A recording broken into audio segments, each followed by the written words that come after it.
Hey, Courtesy Flush, listen to that beautiful soundtrack. I clicked. Didn't look like it changed. Oh, it didn't change? What? Okay. 2.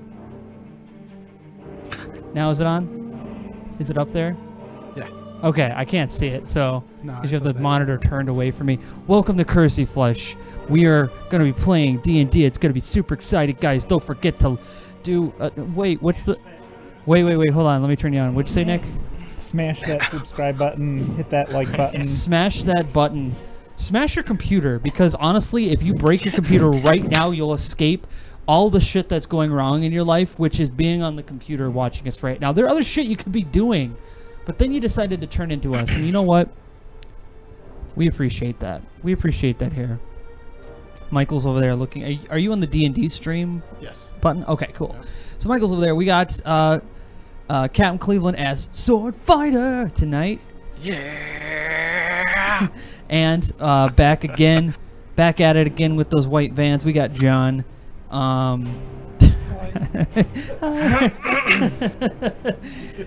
Back at it again as the dwarf Arunian?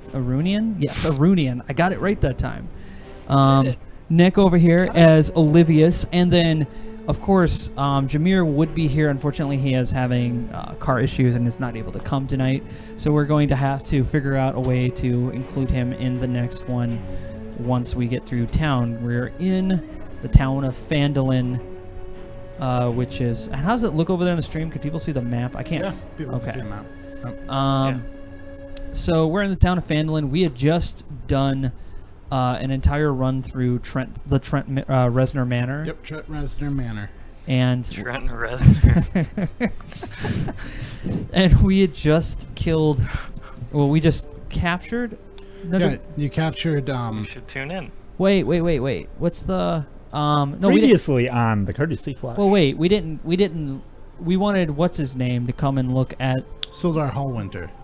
Barry Blue Jeans. Yeah, Barry Blue Jeans. We wanted Barry Blue Jeans to come look at Glassstaff before we decide to take him to town. Yeah. So... Barry Blue Jeans? So what should we do? Well, here's how I was going to wrap this up for you. Yeah, you get Barry Blue Jeans to come in. He sees the apprehended Glassstaff, also known as Irina Alderbeek, and he's like, "Oh, holy shit! You found him! Wait, he was Glassstaff? Whoa! Plot twist!" And he just kind of he undoes the bindings on his legs so that he can walk, and then he escorts him to the Townmaster's Hall, where he can put him in jail and oversee him.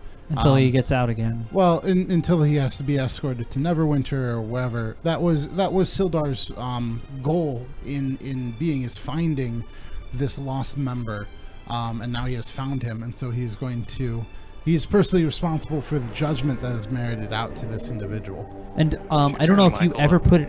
Yeah, let me turn Michael up here. Talk some more, Mike. How's that? That's better. Yeah. But also I was going to say...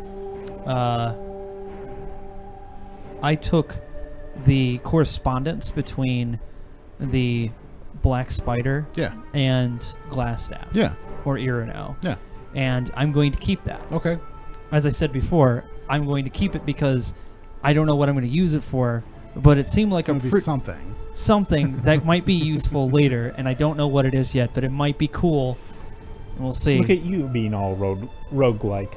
Hey. It's like you're a rogue or something. Yeah, it's like I'm a rogue. Also, I play a lot of puzzle games, and I'm like, that seems like a really cool item to carry around in my inventory. The last dragon or whatever at the fight. I'm like, wait, I have this missive. And the dragon's just going to set me on fire. And I'm like, Yeah, pretty much. I don't know. Dragon's going to be like, actually, hold on, that's some really good handwriting. And also...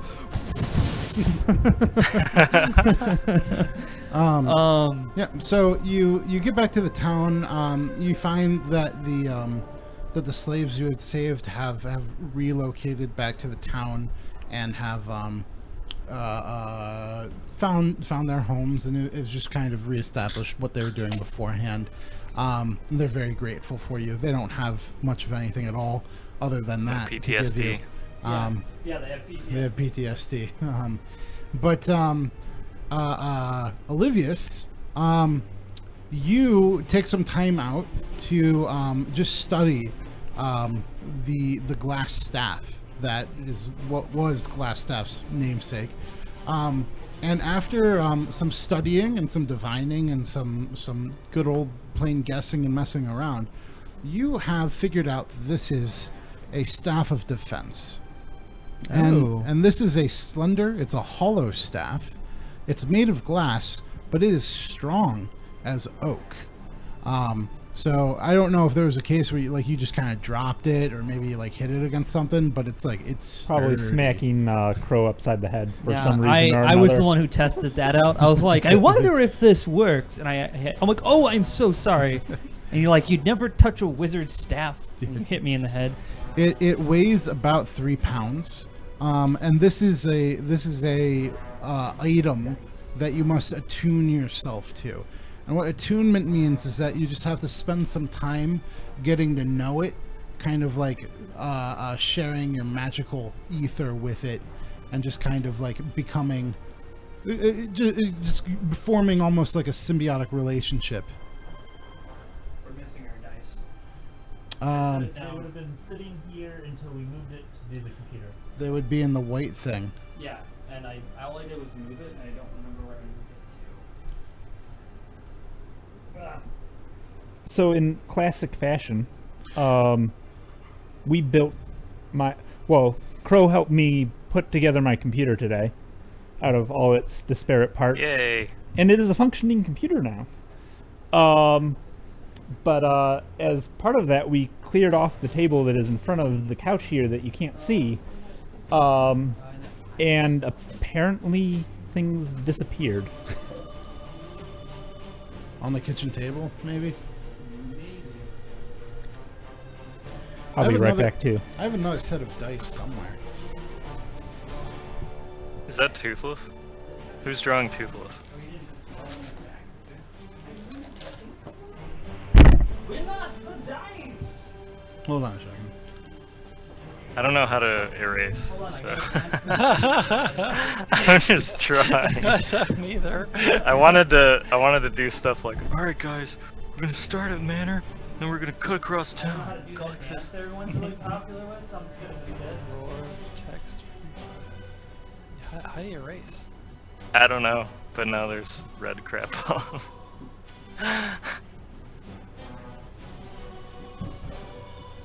Okay, I'm done. Where's the dice?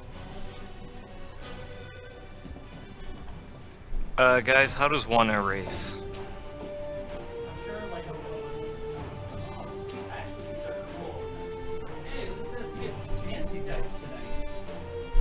Mike reached into his awesome collection of dice. And I'm gonna show this to everybody because they do look pretty nice.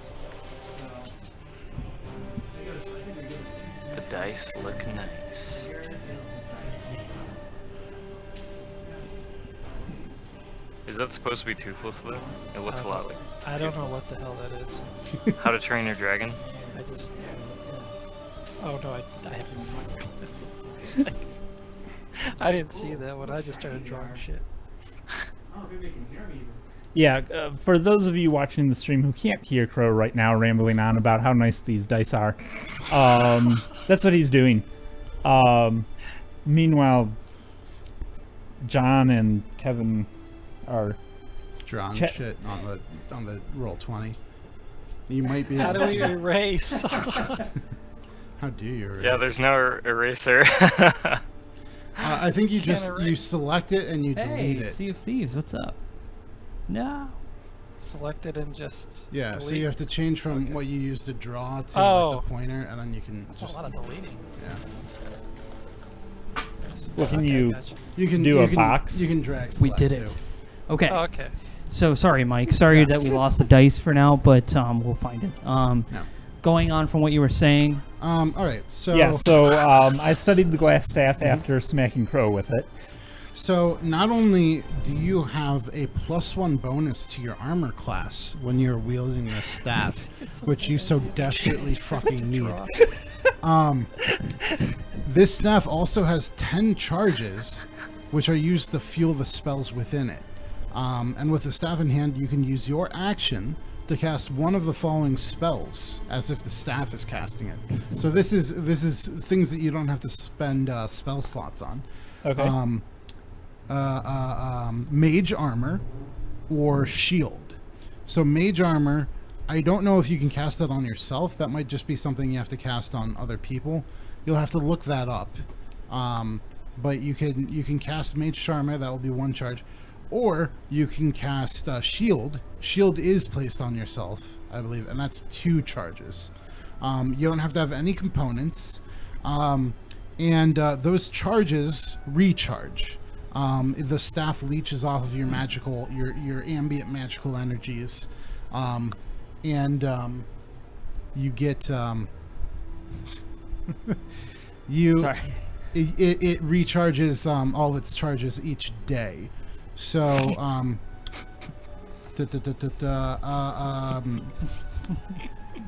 but if you expand, if you use all of the charges on the staff in a day, and you end up using your last charge, you have to roll a d20, and on a 1, the wand will crumble into ash.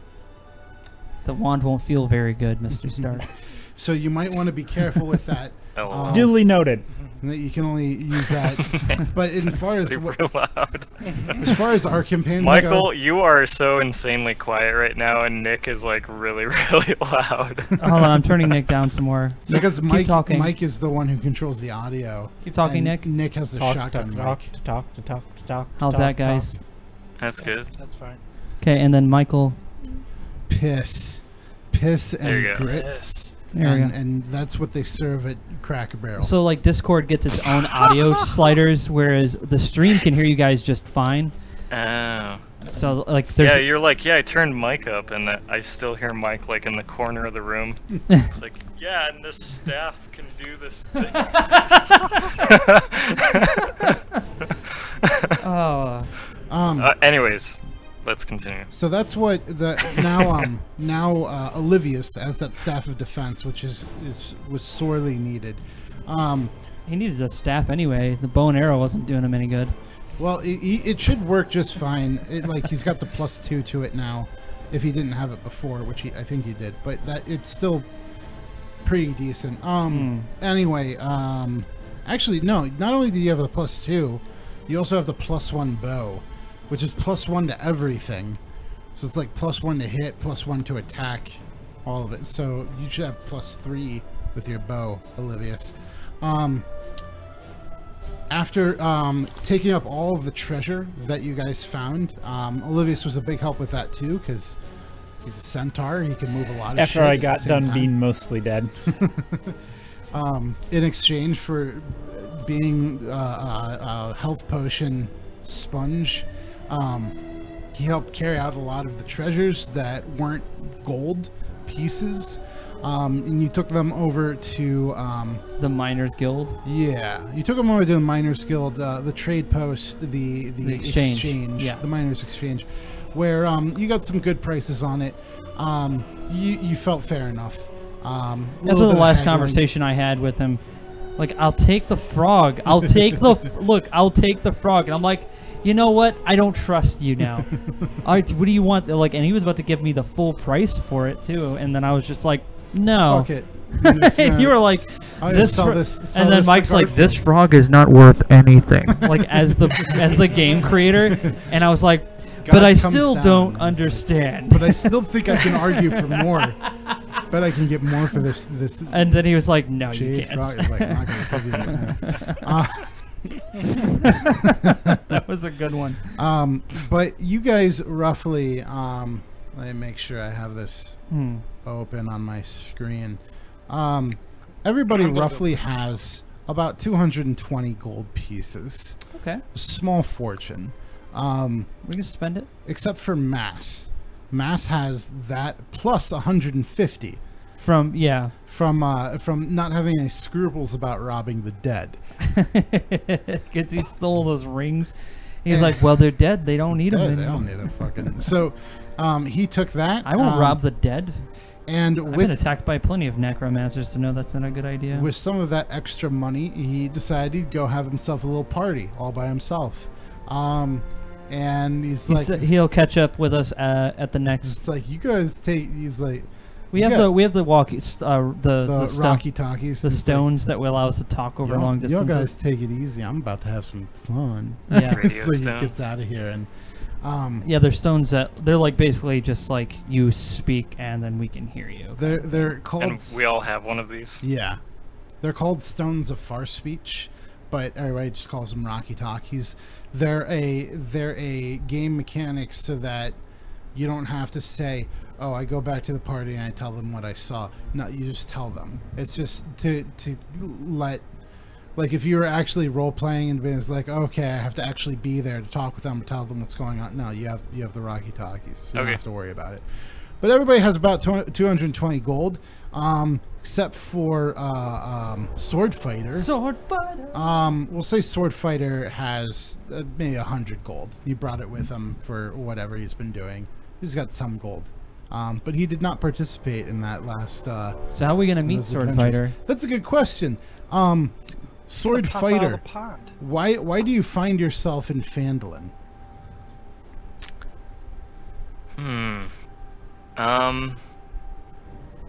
It is Let's kind see. of. I was taking a cross-country trip, and I took a wrong turn.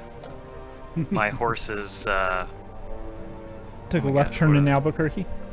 Yeah, the horseshoe on my horse deflated, so I had to pull over at Phandalin, and I'm trying to Wait for to the get my medieval. horse going again. Waiting for the I medieval mean, technically, you AAA. could have a horse throw a shoe, which would be the more real answer to that. But yes, continue.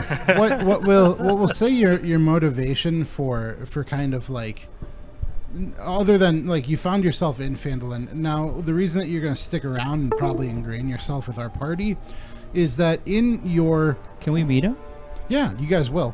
I want to set this up is like you have learned that of the history of Phandalin with it used to have the mines of Phandelver, and in the mines a forge of mythical weapons, because the mines of Phandelver were like catastrophically natural in magic energies, and so dwarves and elves and wizards and blacksmiths and paladins and all kinds of masters of trade came and communed in the mines of Phandelver to create these items, just these wondrously crafted and smithed weapons and magical items. And part of your if you allow me to kind of give you more depth into your story, not only are you studying the sword, but you also naturally extended that to the creation of swords. You actually have a set of blacksmithing tools, and you tinker with smithing yourself. This is all better to understand the blade, so that you can further become the best sword fighter, so you are named.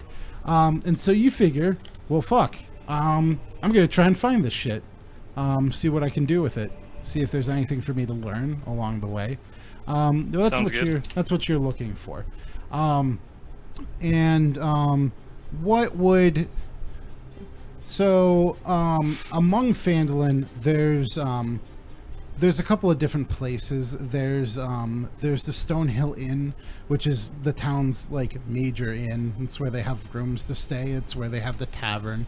There used to be another tavern called the Sleeping Giant that has been recently closed. Closed is one word for it. I'll ask about that history in a second. Yeah, it's a good story. There's various shops of different things. Nothing majorly interesting except I'm about to play the Fantasy Costco theme again. So Crow, you might want to get ready on those audio controls unless No, here's what you do. Pause the music that's playing now. hold on. Okay, don't close it, but pause it. I paused it. I can still hear it. Oh wait. Okay, I paused it. I clicked it. Nah, it's paused. Okay. Okay, paused. Okay, minimize it. Minimized. Open up a new instance of VLC. I did. Okay, then drag that audio in. Into the whole thing? Mm-hmm. Okay. This fucking mouse. God damn it. We Sorry. just need to get a wired mouse. Yeah. That's Mike, just- on my computer, there's a wired mouse. Hey. Yeah, go ahead. Okay. You can get a pretty cheap gaming mouse for like 15 bucks. Look, I thought the wireless thing was going to be good for when I have to run the stream, and it is. It's useful for that reason, but over there, when you actually are next to the computer, it's ass. It doesn't work. Like it's That's amazing. unfortunate. Like it's amazingly port. Like I have a wireless dongle on my computer. It's Logitech. Like, is this Logitech? Yep. The same one. Like I don't know what it is about it because mine works fine from like I think 10 because feet away. I think it's because the keyboard and mouse are behind. Sharing it. Yeah. All right. Behind the thing. I don't even know. It's all Okay. about power, baby. Dragging that shit in. Did it come in? Hit the I drag it in, but I don't see it like sticking around. do you see the at the bottom of the options there's like the list. It looks like 3 lines. It should open up like playlist almost. Yeah, no, that's on both of them. All right, so drag it into the new playlist. Okay. Yeah, it's not jumping into the playlist. Let me try this. Let me try it. I'll just. do this one. It's there. It is? Yeah, that's it. This one. Yeah, that's. I had that one open. I was dragging it into here. There it No. is now. Get rid of that Why am I getting rid of it? because it's in the wrong playlist. Yeah, hit remove. See, I had all this shit set up. It was No. set up and it was good to go. I didn't know. I can't see what you're doing. And you're like, hey, do the thing. You're like, hey, do this thing that's already done. It's like, I figured that the playlist was already set and audio balanced so that it didn't have to. Sound of sound. No, I'm kidding. Now they can't hear this. They can't hear it? No. Why can't they? Well, hold on. Wait, I can make them hear it. Yeah, I want everybody to hear this. All right, hold on. Can you guys hear that? Yeah. No, so when you come back to town, you find Garfield the Deals Warlock and his magically purple cart of wares set up in an entirely different place with entirely different products hanging. It looks almost... You know what? Fuck, it's not even purple. It's gold now. I don't know what he did, but he's magic. He's a warlock. He can do that kind of shit. But yeah, the Fantasy Costco is set up and ready to be weird. So they have auto-tune in Phandalin? They do. Just his warlock thing. And I should also synthesizers? credit Griffin McElroy and the Adventure Zone for I didn't get permission to use that, but I imagine that they wouldn't have a problem with it. Unless they do, and that's going to change my whole outlook on them. So, Damn. Fucking just like blocked. Give him an ultimatum, man. just like, you were my heroes, no more. So where's Fantasy Costco on the map? It's not drawn on it, but I can draw it on the map. Shit, I should just do It's it. between Stonehill and Sleeping Giant, which is Yeah, it's like right. Yeah, it's Yeah. like right there. It's that big purple blob. There you go. Fantasy Costco. No, me. But that's where Garfield the Deals Warlock is. Also, near the town green, there is a. It's almost fantastical the way it looks. It's a giant, opaque glass dome Do you have the atop a. Do you have the other soundtrack on? Oh, let me put that. Yeah. Play again. There we go. Okay, it's playing. Thank you. And it's based on a rather ornate pillar, almost carnival-like. And there's a opening, roughly, we'll say 3 feet by 3 feet, maybe deeper, with a kindly-looking gnome.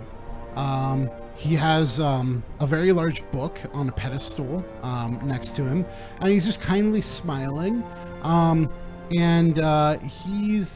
He's just kind of looking. I don't know what he's looking for. He kind of looks expectantly. Some people come and kindly chat with him, and they look at what's going on. He chats with them for a little while, and then they look fairly impressed, but they also they kind of walk away after a minute after considering and then leaving. He's a also creep, isn't he? No, he's a nice looking gnome. He looks studious. All the more suspicious. He looks like a grandpa. And inside of that opaque dome, you can see spheres of varying colors and shapes and sizes.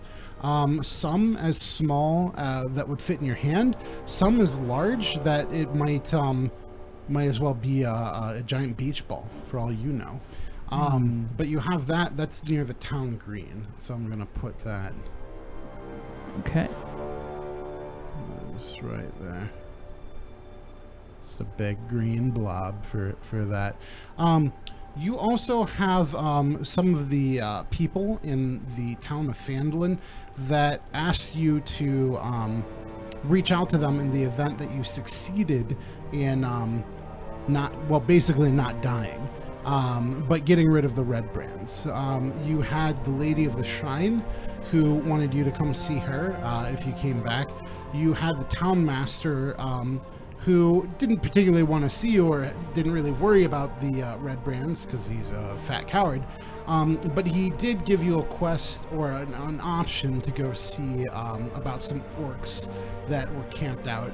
And there were several other people that you might be able to just kind of talk to and figure out if they have anything else that they might want you to do.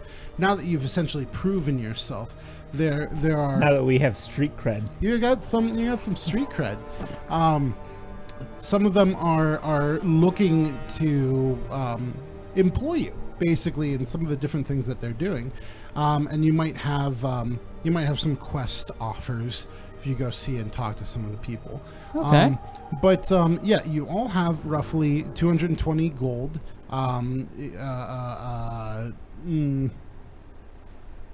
Sword Fighter has 100.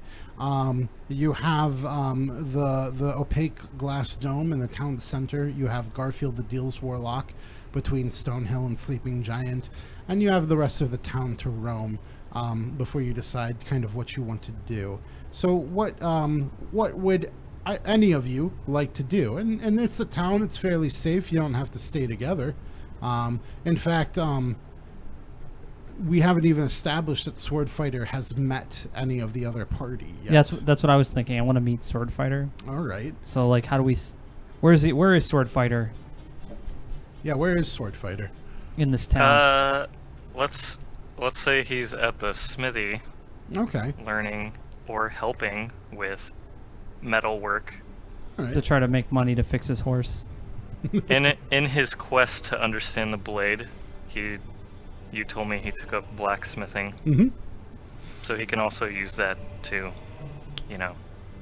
be like a blacksmith for hire. Yeah. He's got to make that cold hard gold. It is very much that. Gold, silver, copper, sometimes electrum. It's a bit of a weird currency, but still pays. But yeah, you've gone and you've offered your services to the smithy in exchange for pay. Maybe even has meals and board for you in exchange for the time that you're spending and the effort that you put in. But there's always something to do at the smithy. Things to be made, things to be repaired, things to be maintained. I mean, I can't imagine fixing a horseshoe would cost that much, but let's just say I'm there for like the day. I figured, well, I'll help this guy out for a day. Okay. So that's where Sword Fighter is. How does the party find themselves engaging with the smithy?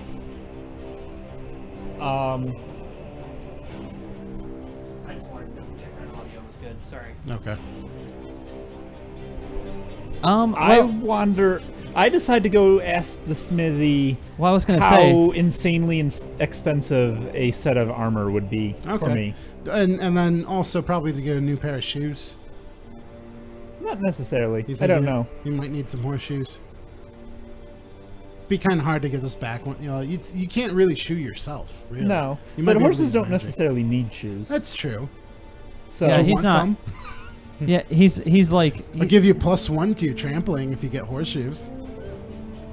why not? Heck not. Whoa. All right. And I'm going to follow my dear friend Olivius to the smithy because, well, I don't want to be bothered by people who are now thinking I'm a hero. I just say, like, we did it out of the goodness of our hearts, but now we must go and find the next thing to do. Well, He says to nobody in the middle of town hall because everybody's still working in the fields and in the mines. You're all welcome for our great service we've done in clearing out the Shut Trent up, you bum. Manor. No, actually, to be fair, there has been some hubbub about the town. You were seen bringing Sildar and Glassstaff in ropes, and no reports of Red Band ruffians have come up since you came back from their manor. Many people might not have even known.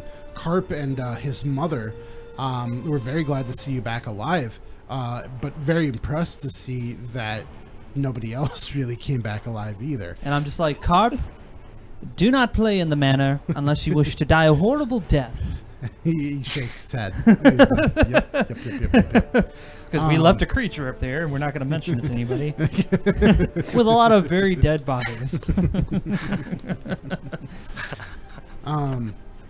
But yeah, there is some hubbub, and you have become I was just pretty jesting. renowned for taking care of this rather violent and oppressive force that had been a blight upon the town.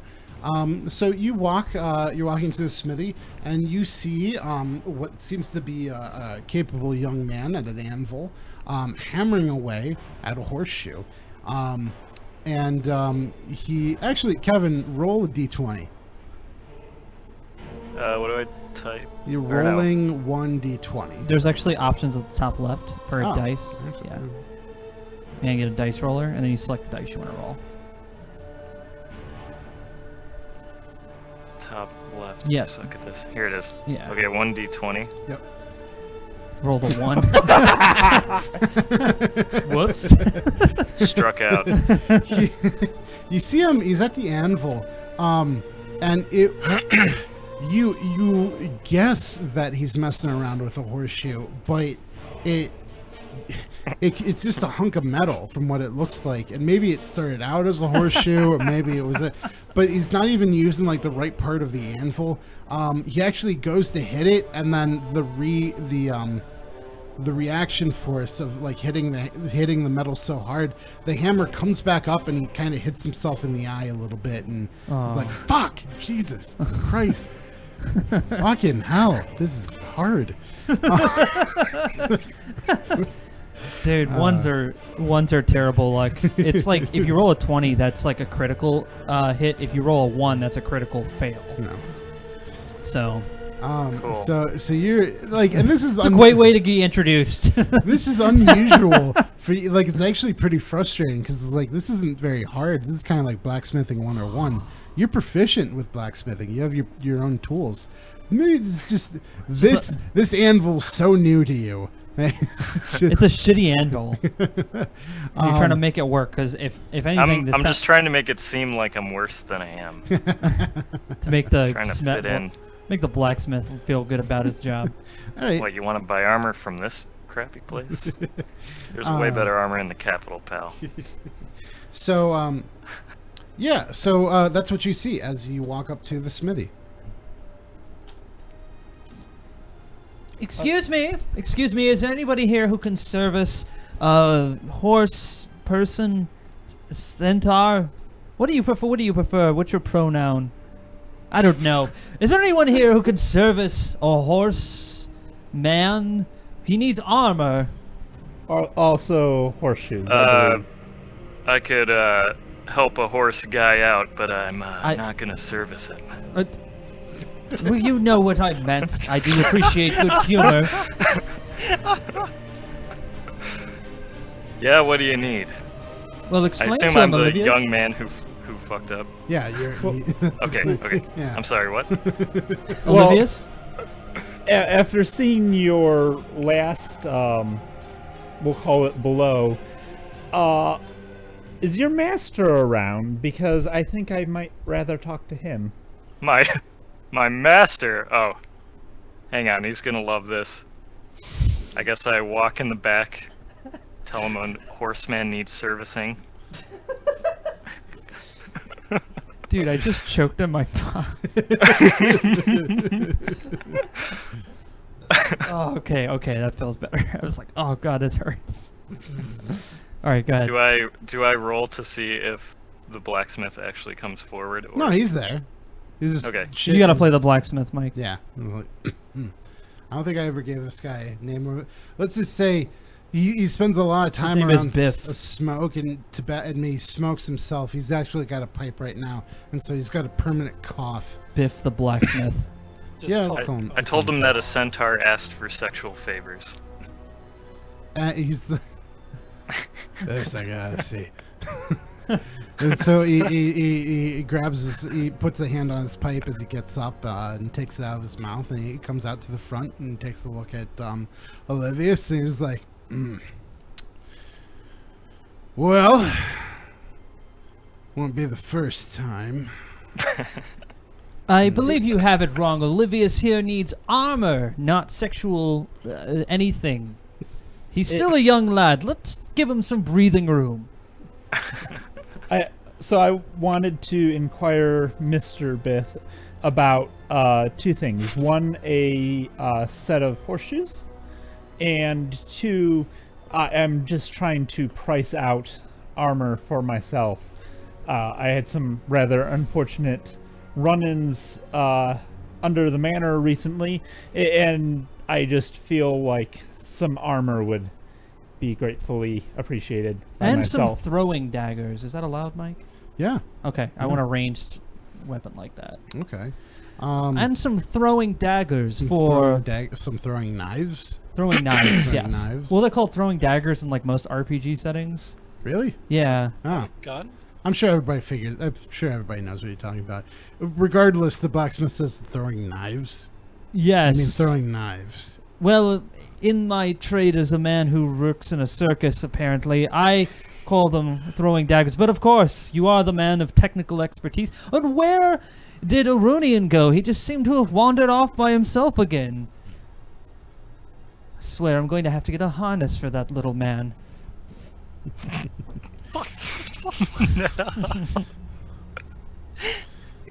Thinking of a baby harness like a leash. Alright, so we got a centaur that needs servicing and a little man on a leash. I didn't exactly catch your name, young man. What is it? The name's Sword Fighter. Your name Looks is around Sword. awkwardly. You said your Tries to name look is. tough. I'm sorry. You said your name was Sword Fighter. You got that. Yes. Okay, well, I'm called Dagger Man. This Let is me make a note of that. Crowwind. My name is Dagger Man. Olivius. So yes, he's right. I'm Crowwind. This is Olivius and Arunian. Where are I'm you? I'm walking around the corner humming.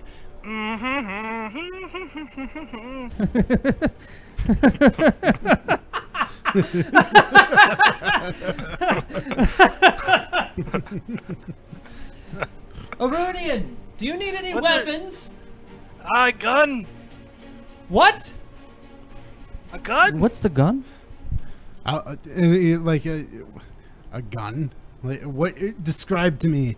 Describe to me He's what not you a mean. dwarven smith, you idiot. What is this device, this gun? It's probably some dwarven machination that probably failed their entire civilization. Anyway, Can you explain to me what this item, what it... Maybe I can make it for you. Maybe. But you gotta tell me, what does it do?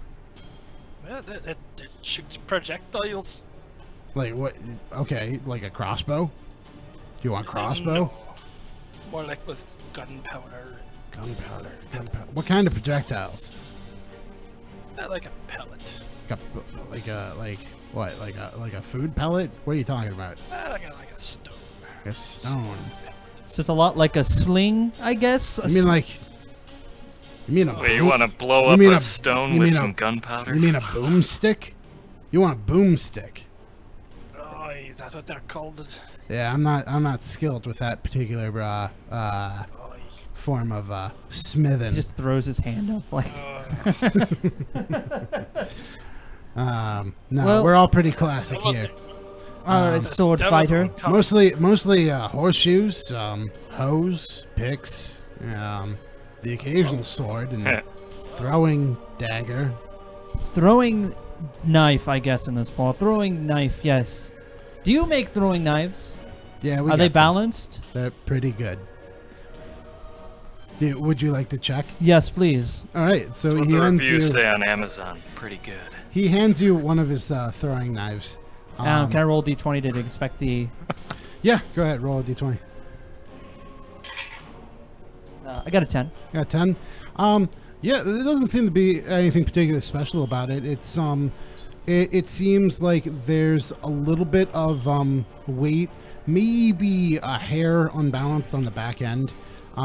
It's sharp enough, that's for sure. And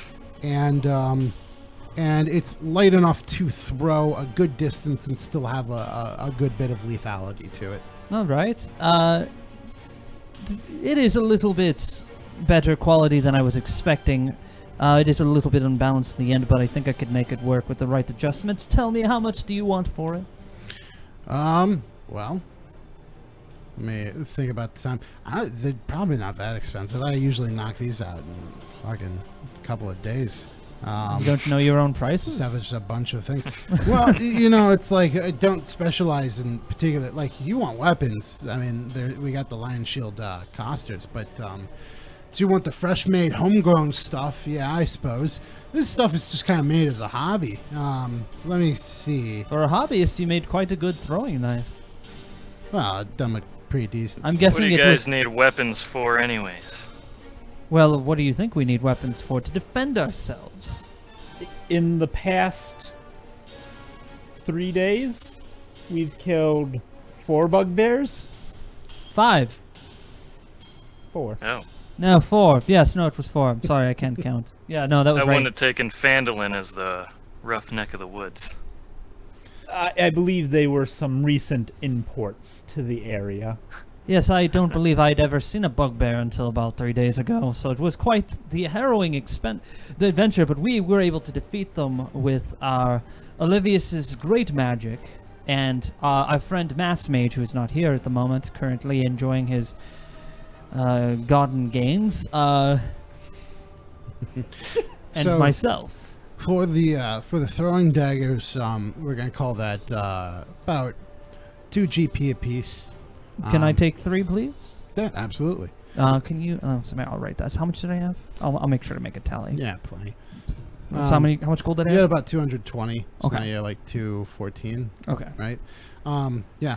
And horseshoes about the same going rate. 2 GP. About the same amount of effort goes into making a horseshoe. 2 GP for all 4? Well, For I don't each. need 2. For each? Okay. For 2, just you. Front what, Do you have front ones? do you have a deal where you buy 3 and you get the last one free?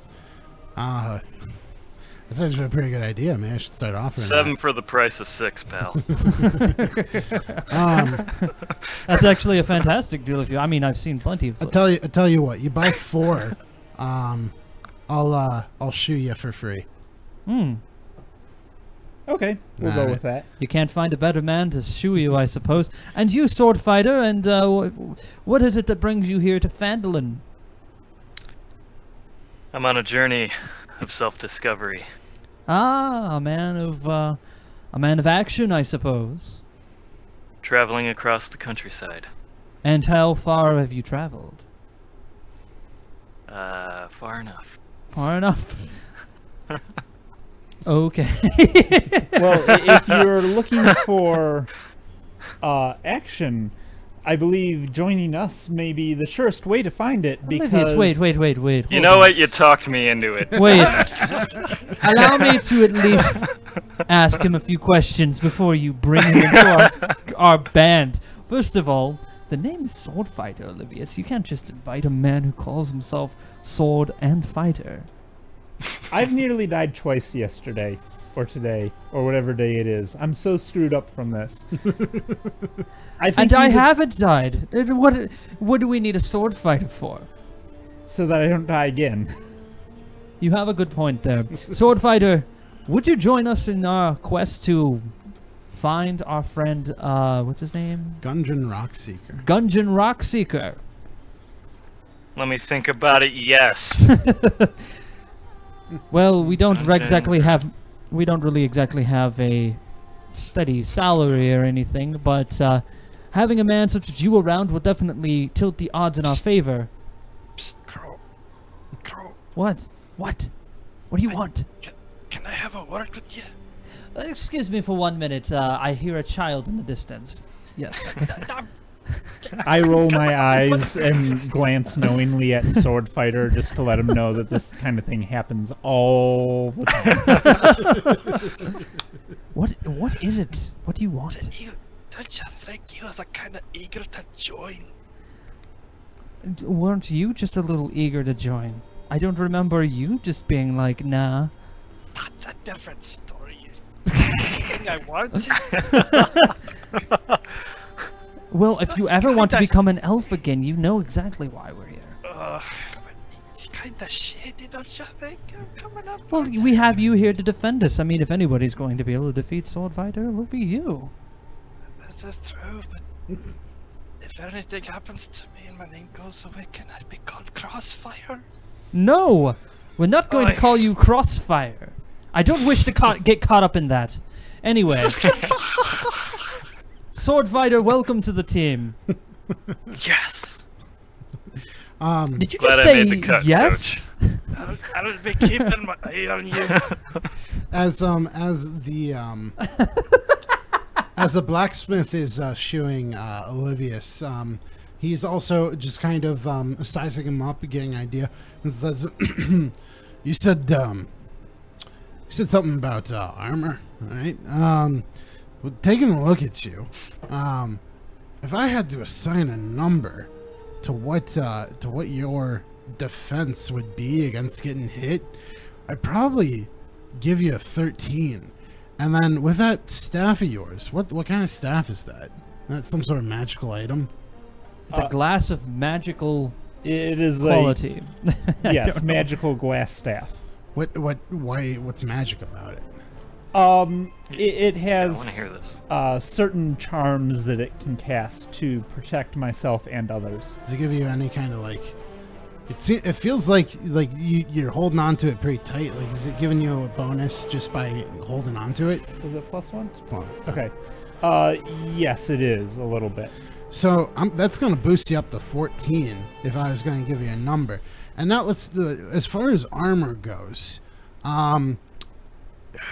like I could make you some armor. Like I could make you some padded armor. I could make you some leather armor. I could make you some stud leather armor.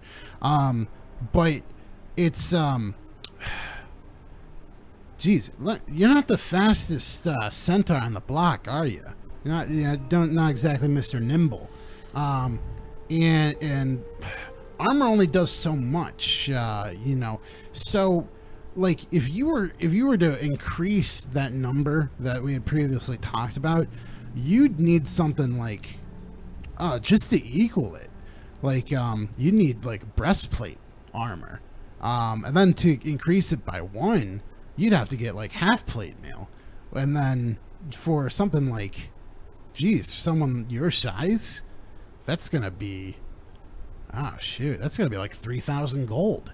The amount of work. Tell us what else you think, too, pal. That's quite all right, sir. I figured that any You're- armor that would cover myself would be fantastically expensive. But after having a brush with death, I thought that I should at least look into it to rule out the possibility. Or maybe we'll find a magical cloak to drape over you. I'd say you're pretty good with what you said that it's a magic staff. You're a magic caster, right? I mean, you look like it.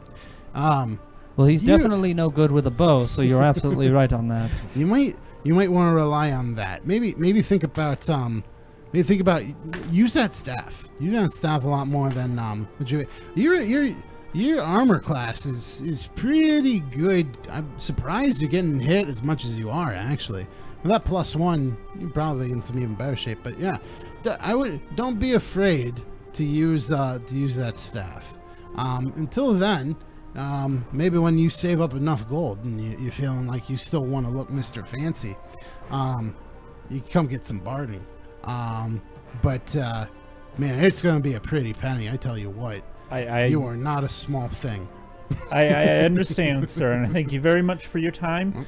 Yeah, seems like you did very good work with the shoes. Thank you. You're very welcome. And quite good for a man who says that this is just grassroots dagger. This is quite a good handle for 3 of them, and I gotta type that into my manifest here. Well, I thank you for your kind words. Well, Sword, thanks for your help, I guess. I'll give you half of what we made today, which was, what did I get? Got like 3 gold. It was like 14, so you get 7. 7. I'll round it up to a nice 10. It's not 10 gold for your troubles. It's a good job there, Sword. Thank you very much. So long, pal. Yeah. One more thing. just one more thing. Yeah. What's up? You had mentioned holes. What are those bunny lasses? You know the things that you use to till the earth for farming? Oh, they're not your women? You'd have to go talk to you have to ask a certain dwarven lady at the Sleeping Giant about that. What the blagger? Well, yeah, speaking of which, we'll have to get going now. It was great wisdom that you have partaken on us, Biff. Good day to you. Yeah, take it easy. Sword Fighter, we're currently looking into finding our friend Gungeon Rockseeker. He might be able to lead us to a special, well, we're not exactly 100% sure what. Was it like a treasure? Yeah, no, you know at this time that Gundren is looking for the lost mines of Phandelver. You believe him to not only know where they are, but have a map and reliably be able to get there. But he has been captured along with the map. And that's basically what you're trying to do. You're trying to rescue him and so that you can continue finding this lost mine and the riches held within. Basically, we're revitalizing the booming economy that once was Phandelver. It used to be, like, you can look around, you see the previous ruins of what used to be a fairly prosperous town, now just kind of fallen into disrepair, except for the new things that have popped up, which are just made out of wood. It's a frontier town, a frontier mining town. Well, Sword Fighter, we're currently looking for this man, mainly because the mines have a special kind of ore that I think you might actually find of particular interest if you are into sword crafting. Hello? Yeah. Yeah? Wait, was that a question? No, I was just like giving you Ow. dialogue to work off. Sorry. Oh, yeah, I was over hearing Biff talking about some kind of mine or something. I don't know. I'm not used to. It's a lost lore mine. around We here, we don't know where the mine is, and that's why we're trying to find Gungeon, so that way he might be able to help us locate it. Yeah, sorry if it seemed like I jumped the gun earlier, because everyone around town kind of looks fucking lame, you know. But you guys, you know, you look like you know what you're doing, so I figured. Well, you're I'll not hang out wrong with there. you. We definitely know what we're doing. At least 60% of the time. Speaking of knowing what you're doing, Crow, I believe your elven lady friend desired a talk with you once we got back. She did say that. we are Unfortunately, back. I do have some things I need to take care of before. Then could you tell her I wish her well? I would greatly appreciate. Fine, we'll go speak to her. I should tell you. Well, would you rather speak to her alone and maybe No. I can take the others? Please don't leave me alone with her. I will talk to her. So let's go to All right. let's go to the Shrine of Luck, Sister Garel's house. Yeah, you go there. You take a look around. She's not there. Knock on her door. No answer. That is very odd. Wait, were you knocking at the shrine or at the At her home? home. Yeah. Did we check in the shrine? Yeah, he said he's not there. No. Oh, okay. Well, then let's go talk to... There's this weird fellow on the green hill over here. Let's see if he's seen her. Excuse me? Oh, he's a gnome. Oh, excuse me. Excuse me, sir. Yes. We're looking for Sister Garel. She runs the Shrine of Luck nearby. Would you happen to have seen her? Shrine of Luck. Yeah, I did see a woman run off earlier. It's been a day or two since she's returned. But you mentioned luck, sir. You seem the adventuring type.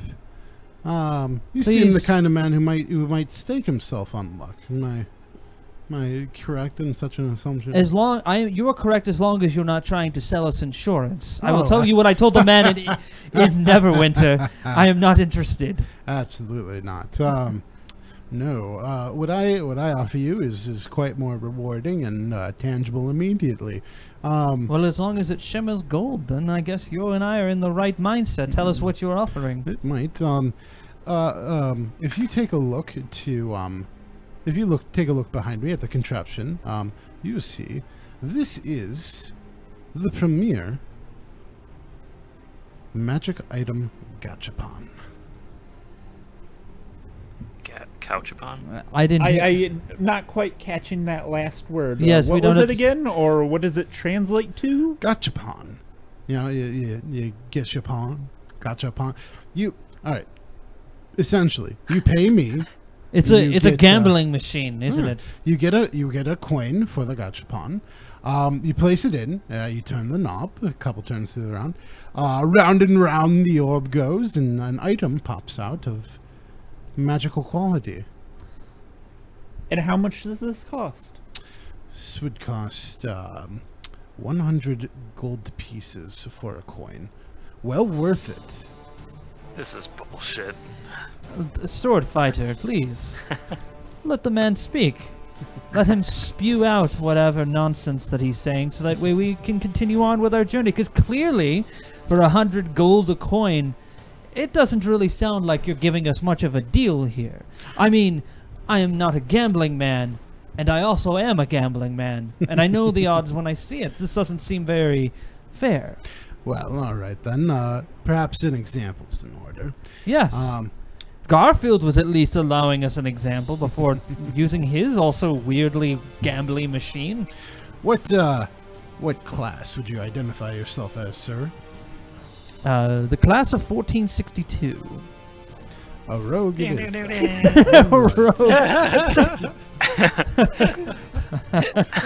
So he takes a coin. He just produces it out of thin air.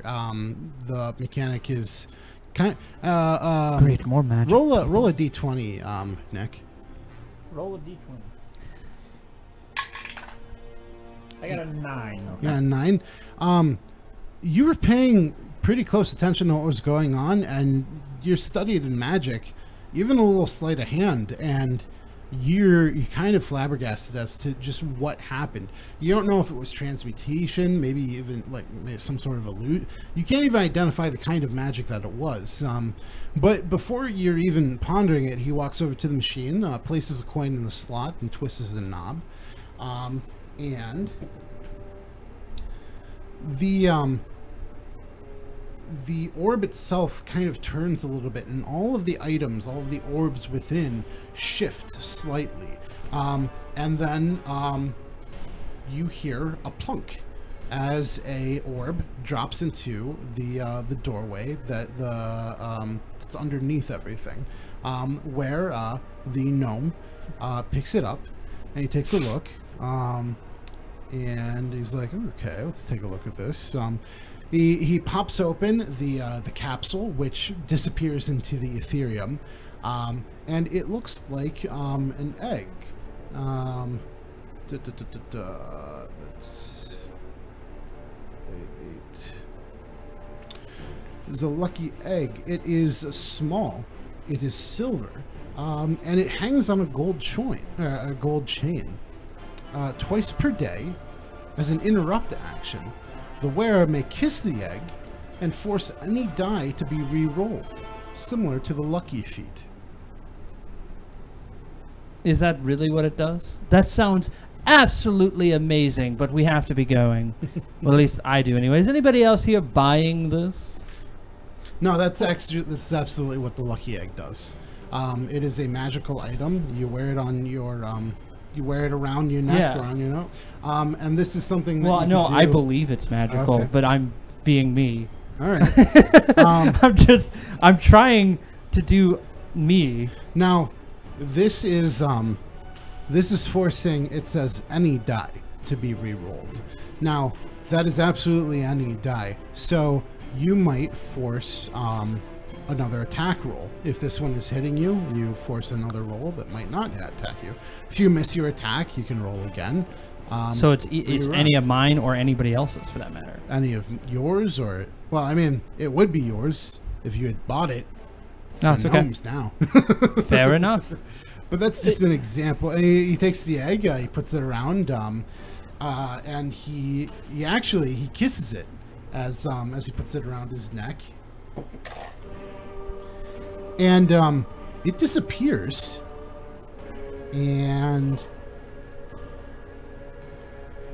and around his body, God damn it. What was the thing? There it is. Okay. I have to really... The egg disappears, and around his arms, a coat appears. It's a... Oh, I keep losing where the description is. Oh, wow. Okay. It seems to be, there's a little bit of a tired white kind of padded linen. It doesn't look like remarkable armor, but it's actually a duelist. It has a cooler name than that. It is Coat of the Duelist. It even has a fly little part there where the button goes underneath, and so it's like there are no buttons on the front of it, even though that's where it's buttoned. So it's like the flap comes over, and you got these nice duelist looking things. With this armor,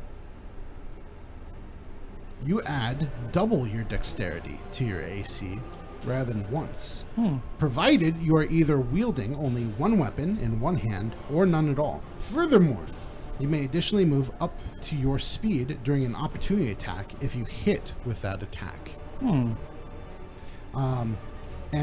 He takes the cloak off and throws it up into the air, and it disappears into the Ethereum, and you see another capsule appear within the opaque orb and drop down onto the pile, which you're assuming is the returning of that magical item. All right. Does anyone here have any interest in playing this weird gambly game? I'm sorry, Mr. Gnome. This looks absolutely fascinating, and perhaps I will be back. But for 100 gold bits, there is at least one other place that I have to check out first. Sword Fighter, do you feel like you? No, I'm good. I like your response. He takes a look at... Oh, yeah, okay. Arunian? Can you show me the cloak again? No, I'm sorry. It's already back in the ball. That's how it gets you, Irony. Now, let me ask you, gentlemen. I've been set up here for the past couple of days or so, and I've pitched this to many people, but none so adventurous or as maybe even rich as yourselves. But I haven't gotten any takers quite yet. What price would be compelling? What are you guys doing right now? Just hanging out in a shop or what? Now, actually, we're at the green, that little green blob on the map up there. That's a town green. It's like a little grassy area. We're right next to Sister Gariel's home. And right now we're dealing with a guy who's giving us basically a bunch of magic items out of a gachapon twist tile thing. That's what's happening. Basically, magic slot machine. It's a magic slot machine to get magic items, and he's trying to convince us to buy stuff from said thing. Sir, I'll be honest, your items are worth quite a bit more than 100 gold when you win something nice. However, I am a man who does not like losing, and I know that the dice many times have not been in my favor. So, I would ask you this. Would you be willing to settle if I bought one of your gachapon for half the price of one? I'll tell you what. How about if you don't like what you get, I'll let you do a reroll. One free reroll? Free reroll. You return what you get something else. All right, everyone. Stand back. Magic's about to happen. So I give him the 100 gold. All right. He puts it in his pocket and he produces another one of those special coins and he hands it to you. Remember, gambling is not good for you. I got a 1. I got a 1. All right. Let's see what you get. Got a 1. No, no. Yeah, they're just listening. A rumbling. Where's the magic you promised? A rumbling happens. Shut up, Aronian. The orb spins all the way around. Things shift in a weird way, and then a large capsule plops out, pretty much taking up as much room as available in the slot. You pick it up, and you put your hands where you need to rip open the and the hiss comes out. I don't know what. And inside you see a sword. It's a long sword, and it doesn't look remarkable. But on a closer look, there's a very deep green color to the blade. And when you equip it, you put it in your hand and you're feeling it out. You feel light, like really light. While you are wielding this sword as an action, you may move yourself up to 2 other creatures you can see. Wait, you can move yourself and up to 2 other creatures you can see up to 10 feet. If you try to move a creature that is unwilling, they may make a DC 14 strength saving throw. If it is not moved, if it succeeds. So as an action, while you're wielding this sword, you can basically, you can move yourself and up to 2 creatures. So this is like if you're on the side of a hill, or a cliff, or a gorge, or a chasm, if you were in a cave. Yeah. You might be able to throw some people off the side. So like a Jedi force push. Pretty much. Oh. Well, this is quite a nice blade. Sword fighter, examine this blade for me. Tell me what you, with your keen eyes, see. And then Olivius, you're next. Well, it's, You got a roll for it? Do they want to... I want them to inspect it. Okay, yeah. So I can kind of get stats out of it. Yeah. Because you told me the description, but I want stats. Oh, yeah, as far as like attacking and things go? Yeah. I can give you that for free. Oh, okay. But you have a short sword. Are you even proficient in long sword? No. No, you are. Oh, okay. Yeah. I think a long sword, we'd have to figure out what... What's the damage on that? It'd just be what a regular longsword, but a longsword might be 1d8 as opposed to 1d6 with your short sword. Okay. Let's throw it up in Orc Pub, see if that. Okay. Well, just to keep things continuing, I'll hold on to it. Okay. Well, thank you, Mr. Gnome. What's your name again? He didn't say. We didn't catch your name. Could you tell us your name? He just laughs a little bit. So, Santa, thank you very much for this present. He laughs a lot more.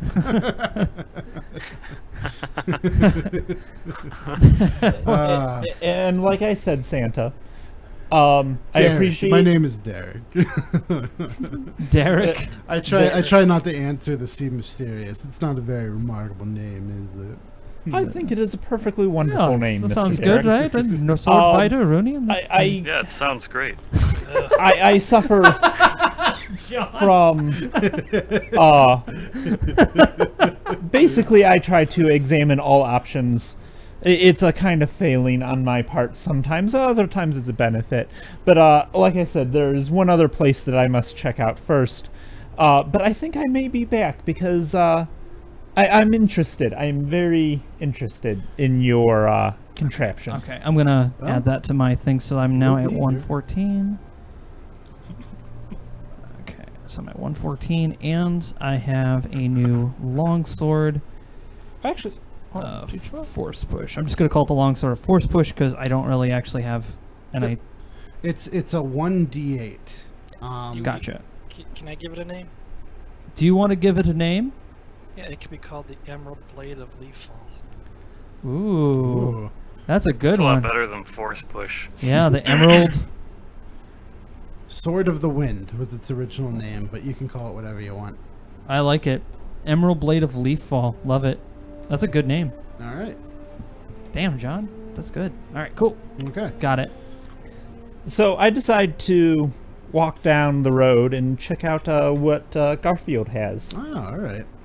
So you head over to Fantasy Costco, where Garfield sees you and he says, "Hello, welcome back. Yes, yes, come here, see what we have." Don't worry. This is exactly what he does every time. This is just how he sounds. First, a little reminder: we still have that ring of pointing in stock, as well as the unlimited pasta pass.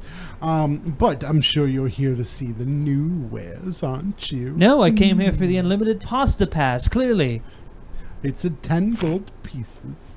I was only jesting. However, Oh, you wound me, sir. it's so hard to brother. wound such a beautiful gentleman such as yourself, Garfield. It was merely a poke and jest. However, I wish for us to see your newest wares. Of course, of course. Well, let me show you. And so he takes out a tray. There's nothing particularly large in this set of items. They're all trinkets for the most part, but don't let that fool you. He picks up first a ring. It's a ring. It looks fairly normal, like an iron ring, maybe a little bit of cobalt mixed into it, but upon closer inspection, it has a little bit of a red glow to it. And Garfield says, this is the alchemist's ring. When the wearer wears this ring and he imbibes, he or she, or it, imbibes a healing potion, they receive an additional 1d6 of HP. So it makes healing potions much more effective. Makes healing potions more potent, yes. Does that have any interest to anyone in the group? Well, what other items? Of course! Well, You I want was see going to the ask rest before we you make continue any- down the line if anyone was interested. Make any distinction. You want to see all the options. I'll go Yes. through everything. The alchemist's ring is 50 gold pieces. The glasses of lightning comprehension. Now, these are there for your studious of those of you. These, while worn, allow you to read and absorb written information in a language you understand 10 times as fast. While your friends fight your enemies. Not gonna lie, this one's not very great because we don't do a lot of bookkeeping and there's not really a library around. There's not much scroll writing or anything, but hey, speed reading. That's pretty. It's pretty. It's 60 gold pieces. I'm gonna put these over here, and he just kind of folds them up and then puts them like behind a shelf somewhere. Arunian just like looks like shaking his head, looking down. Garfield picks up a it looks kind of just like a pile of like grass and hay, but you see it's bound together and it grossly forms the shape of a person, and it's humanoid in nature.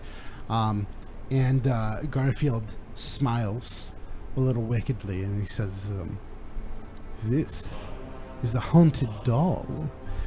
It's very creepy, isn't it? Now, if you were, God forbid, ever found in a horrible situation, found yourself gravely injured, and for some reason you have to roll to see if you'll live or die. If you were to fail that last roll, this doll will die in place for you. Ooh. So wait. I say this is an absolute steal at 10 gold pieces. I'm interested. What's the catch? I wasn't going to say it for you, but we'll take 50. I'm afraid I only have one. And I believe currently our mages are having a lot of trouble being near death, and myself included. But I feel like I have a better chance of escaping. And well, let's just face it, Olivius, you are quite noticeable. I'll come back. I'll circle around. Keep going. Okay. Well, it's a good buy. You got money for it. No, I know. I realize, but I'm coming back around. Sword fighter's like, ah, Jesus. Garfield picks up what looks like an ornate magnifying glass. He says, he holds it up to his eye, and it gets very big, and he looks directly at you, Crow, and he says, "This is the lens of straight creepin'." I'm sorry, I didn't catch that. The lens of straight creeping. Creepin', yes. Creepin'. Creepin'. I think it's Elvish. Once per day. Arunian, is that Elvish? Don't ask him, he's a dwarf. Once per day, it allows you to see the footprints or tracks or markings of anything that moved through the observed area recently.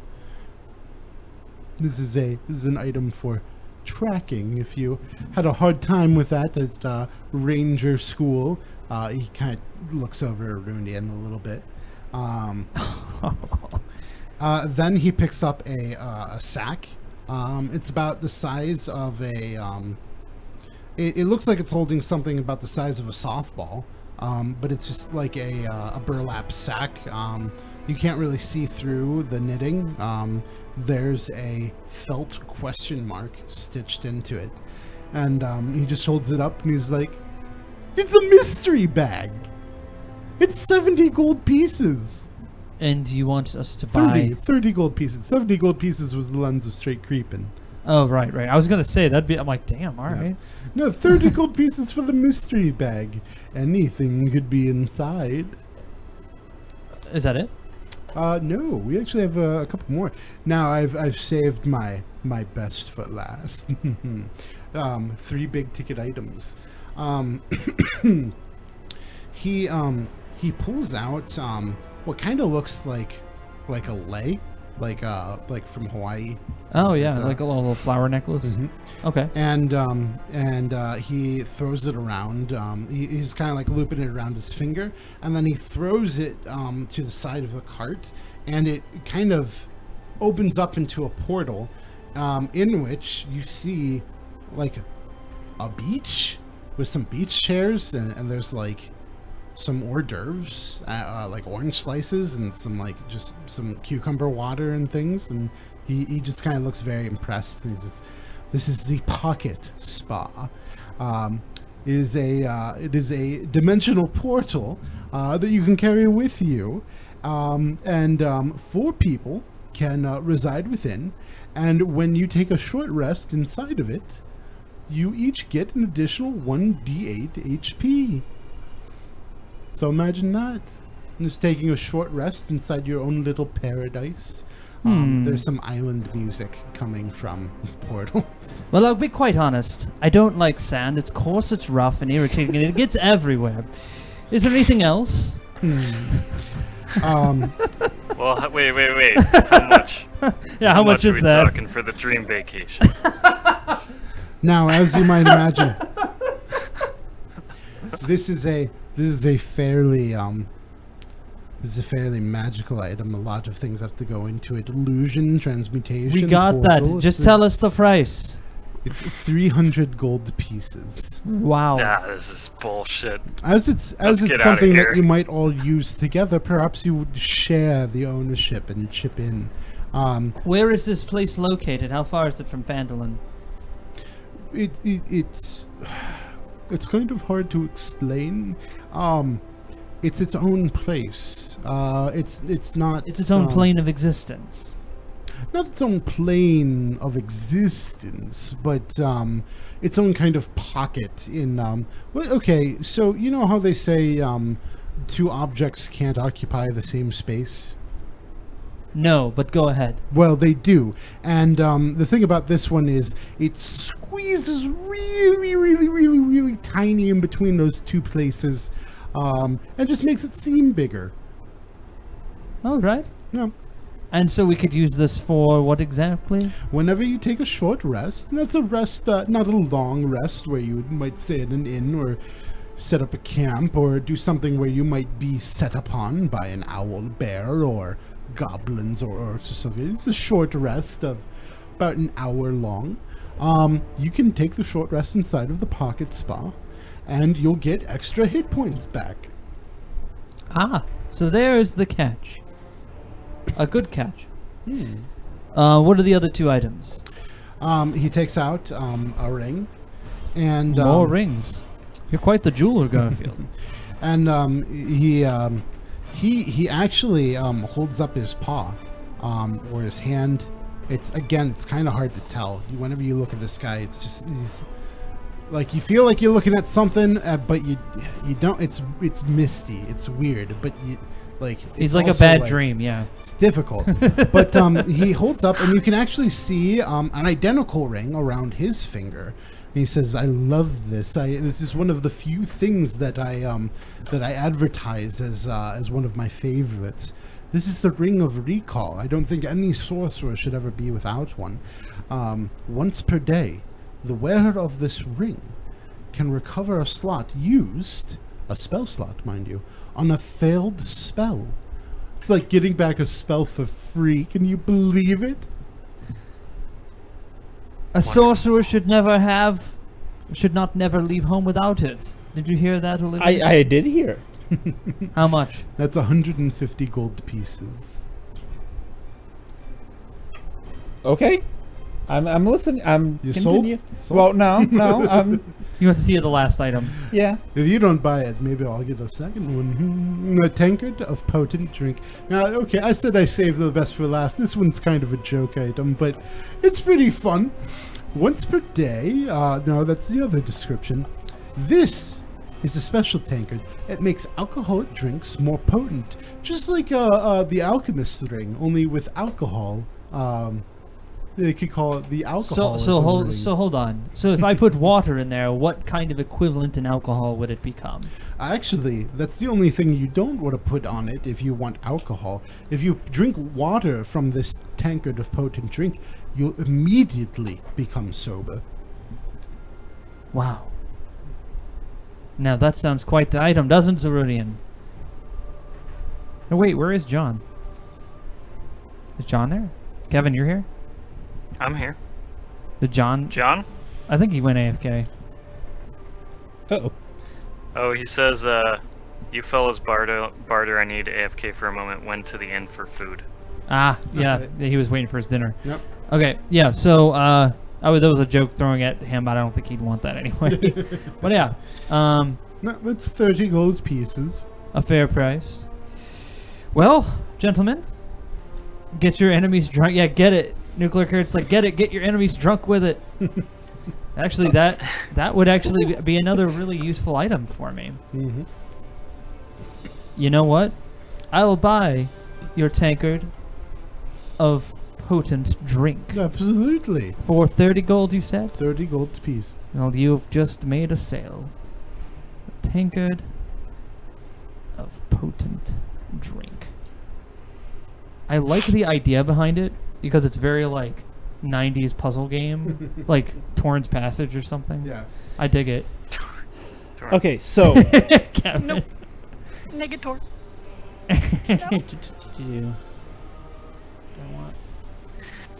So I'm down to 84 gold pieces.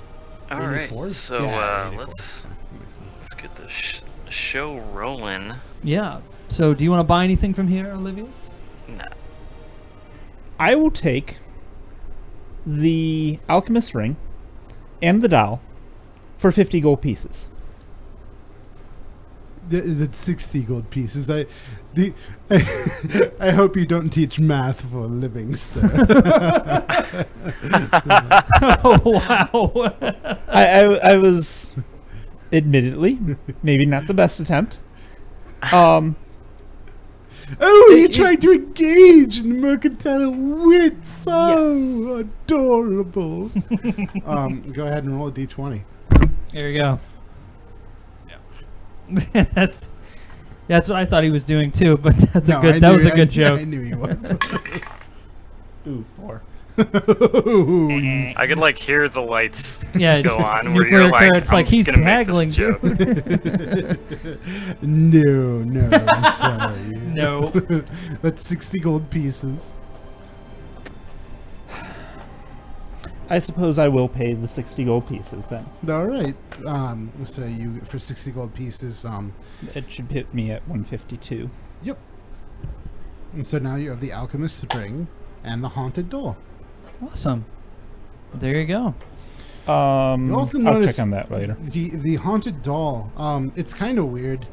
It's kind of weird. You go to you put it in a pocket and then you go to just check it, see if it's there. It's not there anymore, but then you end up putting your hand in another pocket and it's in that pocket. And you're just like, I didn't put it in that. It's fucking weird. Also, shouldn't it be in the shape of a horse, man? I mean, Really? you could add more grass. Like, Yeah. Well, you know, kids have stuffed animals of horses. I have a Saw that. stuffed animal of a person. Anything else, good sir? No, just thank you once again, Garfield, the Deals Warlock. If I might say, you do remind me of a dream I had once about a man who owned a rather fat, large, lazy cat. I don't know where I'm going with this. Anyway, you have a good night. You know what? I get that a lot. It's weird. I can't. Seriously, the mystery bag. It doesn't tempt you at all. How much was it? It was 30 gold pieces. Fuck it. Let's do it. Yeah. All right. You buy the mystery bag.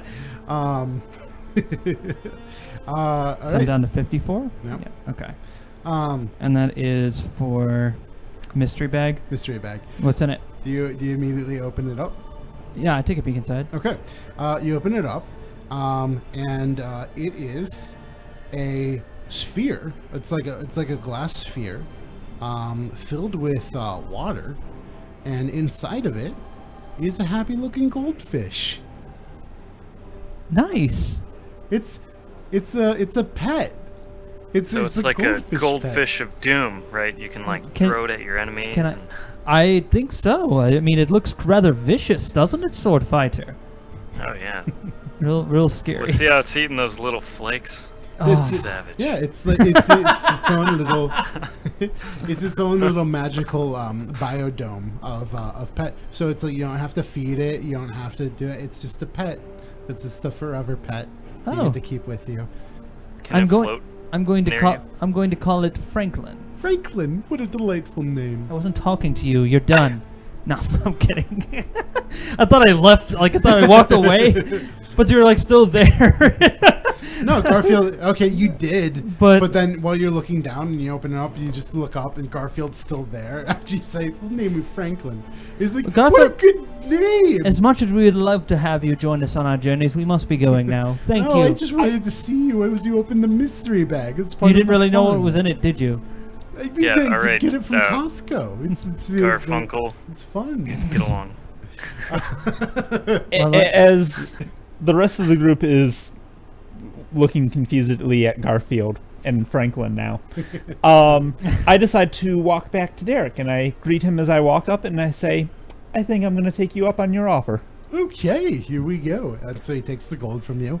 He produces one of the large coins, and he hands it to you, and you go up, put it in the slot, and 9. 9. Right. He rolled a 9. It is. Ooh. Okay. You're not gonna take a Wow, roll either, long. sword fighter. You don't want to get in on some of this. Long description of this one. I'm good.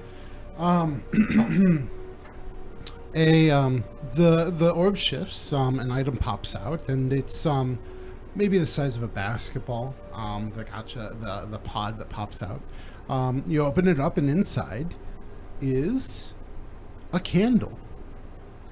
Derek takes a look, and he opens up his book to look at. It's basically a database of like all the. Well, it's a book of all the items. a manifest. It's a manifest of things. And he reads from it. He's like, the midnight candle. Once per day for up to 10 minutes, you may light the candle as an action. When lit, the candle, a darkness spell, and silence are centered on the candle's flame, which can be extinguished as much effort as an ordinary candle. If you take any action or take any damage, or the spells are dispelled while the candle is lit, the fire is extinguished. Darkness, the darkness spell, creates a magical darkness in a 15-foot radius spreading around corners. Silence, no sound can be created within or pass through a 20-foot radius sphere centered on a point you choose within Did you range. pick a rogue one, or is that like just it's all randomized? No, that's a wizard one. Oh, okay, okay.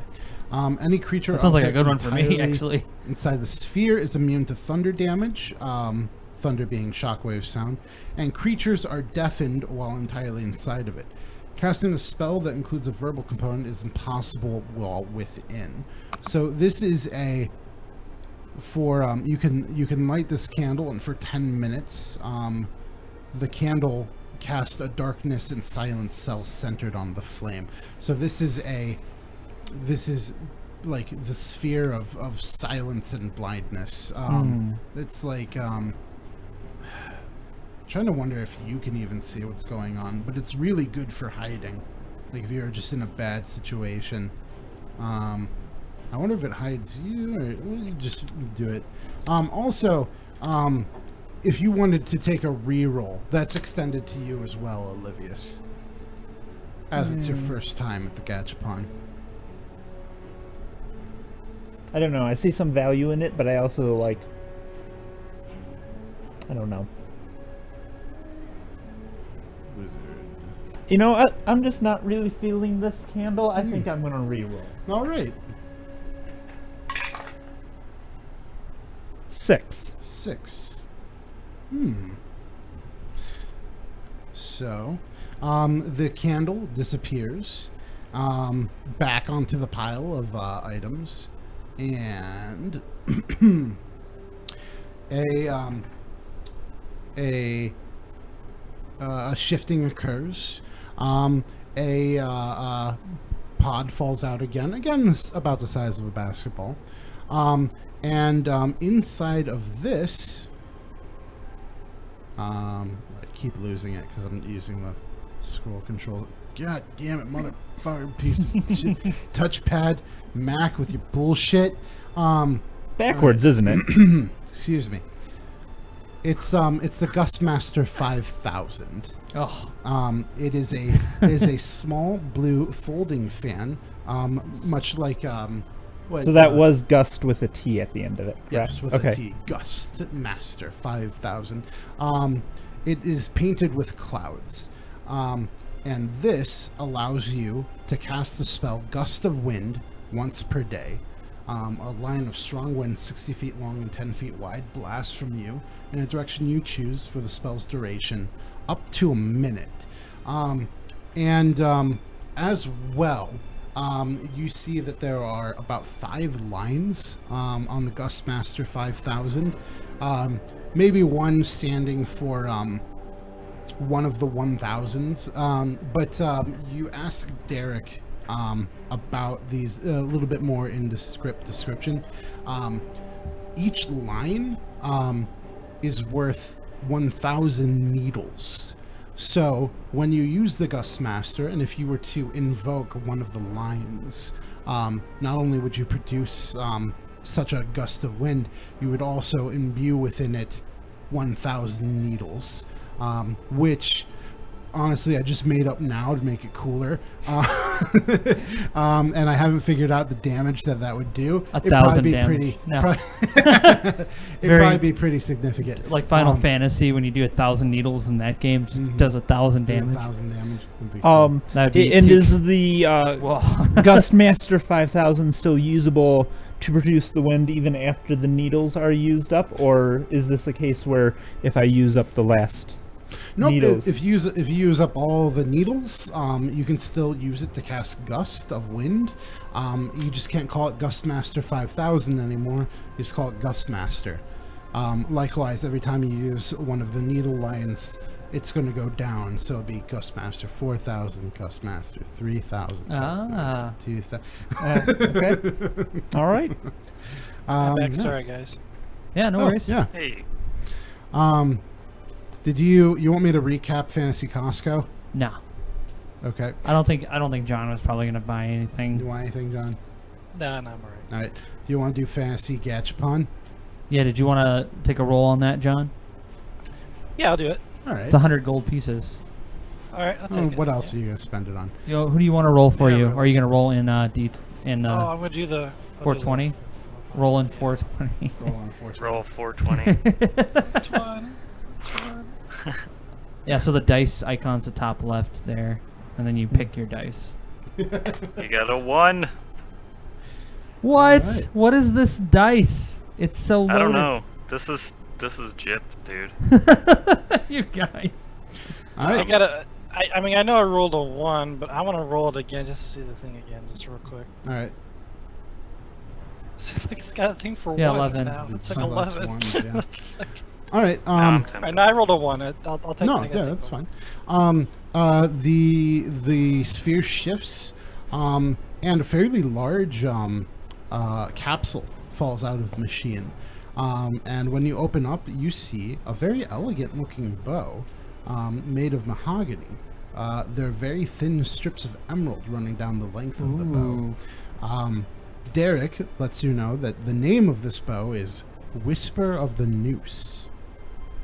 Sounds awesome. With this bow, when you hit an enemy, you deal the damage you normally would, and that target's blood is marked. As an action, you may speak the command word and drain the life from targets you have hit previously. Each target whose blood is marked must make a DC 15 Constitution saving throw, taking 1d8 necrotic damage on a failed save and half as much on a successful one. You heal for half of the necrotic damage dealt. Ooh. That sounds awesome. Yeah, that sounds OP. I'll take it. You Absolutely. got your fucking phantom fist and a bow that the vampirism. Like it's just- I can get rid of the longbow. Yeah. you just- that you will throw it in the replace you. trash and When you Will attack, he- you use the same. You'll use the same stats as your longbow. Okay. But Now- just with the Whisper of the Noose abilities. Can I sell the longbow to him for a little bit extra? For like a discount? I mean, So it's not like longbows. he's- Unfortunately, longbows ain't worth shit. yeah. Okay. I was like- gonna say Yeah, both Olivius and Crow know how to make bows. And, like, you give them like 3 hours to come out of the woods with a nice bow. sorry. Okay. All right. What's the name of this bow again? Whisper of the Noose. Nice. Okay. With that, are you guys done in Phandalin? Yes. Done with shopping, I should say. I am done with my shop. I am happy with my purchases. Okay. I am done as well. Let's get on with our quest. All right. We would like let's say so our options are now where's the so the last time we did we were at Trent Reznor Manor. Yeah. What were the other options to go to? So things that you have that you can do.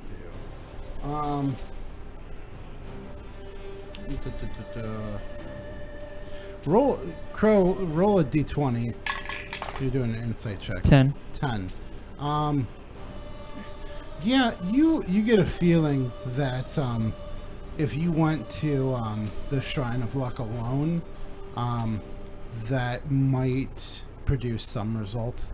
You know, you went there previously, and Cesariel wasn't there, so you might have to show up there by your lonesome at some point. Listen, fellas, I need to go make a quick journey. Could you all meet me at the Stonehill Inn? Well, let's go, boys. Party on. Yes. So I make a quick, once I see them away, I go to the Shrine of Luck. Alright. So, hold on here. No. There it is. Okay. So you go to the Shrine of Luck, and you go to see the Goddess of Luck, and you just kind of stand there for a little bit, or maybe you kneel. I don't know what you do to pray. It's your god, or one of your gods anyway. But after a while, you see Sister Gariella. What is it? Gariel. Walking down the road. She is favoring one leg. She looks a little roughed up. And as she's walking, her eyes fall on you, and she just kind of sighs.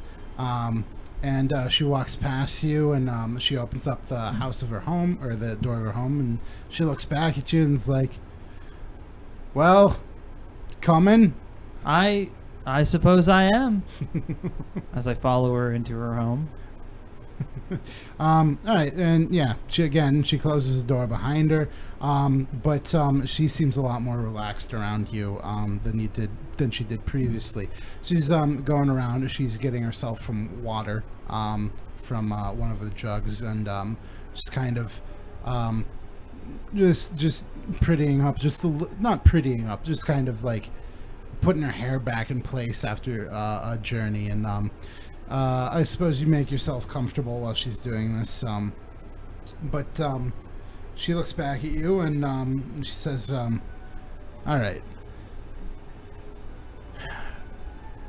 I don't know what happened last time. That was kind of weird, but obviously you're not as terrible as I thought you were the first time.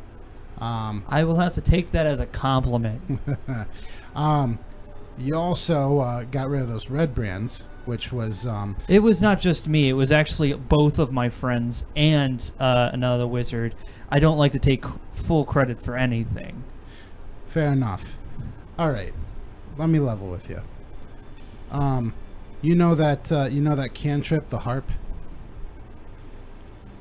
I don't remember. She signs the harp. Like, you saw that harp symbol line on the symbol. Yeah. She's like, she signs it back into your palm of your hand. It's like, first time you did that, I figured that we were on the same side. Through a little bit of discussion and not so much a great diplomacy on either of our parts, I got suspicious almost immediately. I'm a harper. What that means to you, Crow, and you might have heard a bit about this. This isn't exactly this isn't an entirely well-known group, but the circles you travel in, you might have heard of them before. The Harpers, they are a scattered network of adventurers and spies. They advocate equality and covertly oppose the abuse of power.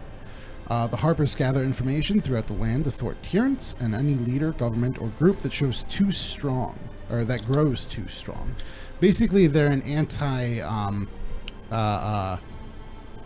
kind of almost like an anti-monopoly. They're kind of a balancer. They don't want anybody getting too powerful. They don't want anybody being particularly oppressed either. So they're trying to just maintain that good balance of people not getting fucked with. Okay. Says, all right. My higher ups, they have me. They tried to have me deal with a situation. There's a banshee. Banshee? There's a banshee. It's We're a little far from anywhere to have a banshee nearby. What is it? Her name's Agatha. Sounds like a banshee's name. And she used to be a pretty accomplished spellcaster. And our organization has recently gotten their hands on one of her spell books. We wanted to answer a question about it, but she's not the kind of person you can just walk up to and ask. Because I just tried. Did not go great. I'm assuming she probably screamed at you, as they normally tend to do. Did my hair was really that fucked up? Was it? Yeah, you looked pretty messed up walking through town, I'm not gonna lie. Yeah, alright. So, alright. So what exactly do you want me to do with the Harpers? I'm not exactly affiliated with you folks. Alright, so again, let me level with you. You take this quest. Not only can I get you, let me see here. Alright. I don't have a lot of gold. I might be able to scare you up some, but I've been making potions of healing. Those are useful for anybody, really. Of course. You act as an intermediary for this banshee. You, despite our first meeting, you're pretty good at talking. And I imagine you might be able to flatter this bitch. In fact, here's something that might help you out. And she goes and she gets a jeweled silver comb.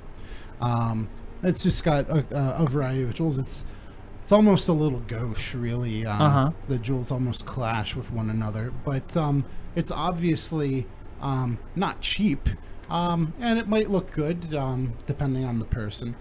But she gives that to you, and she says, "You take this to Agatha's lair," and she tells you where it is.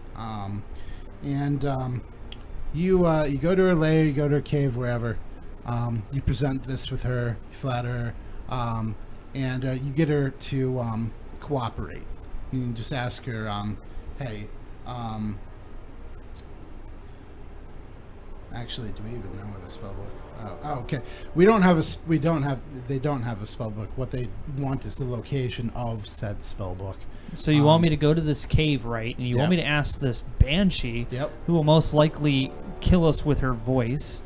I didn't die. And you want me to give a jeweled comb to her and hope that she's like, "Oh, this is what I need." Yeah, flatter her with the gift and your words, and offer the comb in exchange for the information. Look, my bandmates will probably want gold out of this, and they'll probably ask me why we're doing this. So listen, this is something that you could do like in an evening. Like, it isn't something that you have to take everybody else on. This is something you probably do solo. I'm going to have to take them with me on this one. I mean, you do what you want. I don't know if it's going to help or hurt you, but... If I start sneaking off on my own, of course they're going to start thinking that there's something up. I'm already kind of on their radar. You're not doing that already? No. You can't do that without them knowing? I mean, I could. But why would I want to? I imagine that you have machinations and things that you want to take care of away from the prying eyes of... That's true. Maybe I give you too much credit. Anyway... You do. You do this for me. You know I'm from Blackwood, right? We don't exactly have a whole lot out there. Exactly. Yeah, Blackwood never really put a raider on the Harper shit, because they really didn't really emerge too much. He wasn't much of a anyway. tyrant, and he sounded really annoying most of the time. All right, listen, you get this done. Jeez, I don't even know what's been offered at the shrine recently. But Listen, could you identify something for me? What do you need? Within our circle, I don't know too many people, and people I do ask, they seem to get kind of scared and a little, I'll be honest with you, a little bit kind of jittery, and I don't understand it. A long time ago, when I was walking through the woods, I came upon two men around a stump near where I used to live. And I followed them into the manor, and then I think they were looking for something, and I couldn't figure out what. But one of them left behind a dagger stabbed inside the corpse of a nobleman. And on this dagger, it said, "What is hidden shall be revealed." I want to know who these people were. Do you know anything about this dagger? What is hidden should be revealed? Does that sound familiar to you? Jeez. Is there anybody you can ask about this? Well, I could. That is one of the things, but also I do need to take my companions with me. So if you can give them some sort of gold thing, and I'll just play it up as if, you know, I don't need money, as you know I probably will say. All right. Might be able to get together about 50 gold. It's not like you're running into another bandit hideout or anything. Fair enough. A bunch of stuff. I just need to have them. Talking mission. Might be able to scare that much up. Along with, I said, 3 healing potions. I want to take them along just in case something does go down, and I don't want to be there by myself. Oh, your friends? Oh, I thought you meant the potions. No. No. That's I'm talking about my friends. I don't want to go there in case something I says angers her, and now I'm alone with a banshee, and then I'm also limping back to town, and then I have to explain to them while I'm limping back to town. I'd much rather we deal with this problem. Sure. All right. Yeah. You do this for me. You'll ask around. I'll ask around, but here's the thing. You're gonna have to become a harper. You want me to become a harper? Yeah. I mean, why? It's the quickest way to get what you want. Get that information. Like, this is information that I ask around. It's not something I can just give to you know that somebody becoming a outside harper an isn't organization. temporary employment. I mean, then you're asking me to sign away my life to you people. No, not. Jeez. Okay, listen. We have people that aren't immediately and extraordinarily dedicated to our efforts part of our organizations. Some people harper in name only. Now, we're not expecting you to be that blasé about it, but sometimes we just need another ear, another eye out there. Fair enough. Somebody that we can talk to. Somebody who knows the signs, somebody who can network with. As long as you guys can figure out where this dagger comes from, and as long as we can find out exactly what the hell I saw, I think I can do what you need. All right.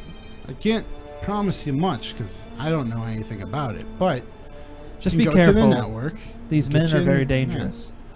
Yeah. I believe you. I don't believe they are. Well, I don't know what they are, but I don't think they are from this plane. Well, yeah. You do this thing for me. I'll ask around. You'll become a harper. I mean, it's not like that doesn't come without advantages, you know. It's pretty nice. Okay. No, I'm not going to turn you down now. All right, I need to get back to the inn. My friends are growing restless. All right. It was nice talking to you again. Is her name really Gariel? Yeah, that's my real name. Good. My real name is Crowand. Just so you know, I wasn't making it up. What's your last name? You'll find out as soon as I find out. Stupid. I bet it's really stupid. I've got to go now. Thank you so much, Gariel. So I walk out and I head back to the inn, and I see Olivius, and I see Sword Fighter, and I see John. Or sorry, Arunian. I see John. I see Arunian just sitting there, just like hanging out, drinking. Olivius avoiding the drink. The devil's drink, just drinking water. Sorry about that. I had quite a run in there and had to use the bathroom, but now I'm back, and I have a new quest for us to do. Are any of you interested in going to seek out a banshee? Well, to be honest, no. But I'm gonna go along with you because otherwise you're gonna end up dead, and then we won't have our sneaker fast talker anymore, and you're kind of useful. So that is the most compliment I've ever received from you, Olivius. And Sword Fighter, how would you feel about speaking to a banshee? Sword Fighter went to go make dinner. Sword Fighter went to go make Aronian. Would you like to go and visit the banshee with us? Against my better judgment, I think I should see it through. Well, do you want to do this Yeah, it's a talk character for a moment? Yeah, that should go pretty quick. Okay. Yeah. All right. So, let me see. Let me give you the necessary information. So, what you're doing is you're going to go to this this lair. You're going to present Agatha with this comb. You're going to give her some pretty words, and what you're trying to figure out is I want to make sure that you know what the whole thing is.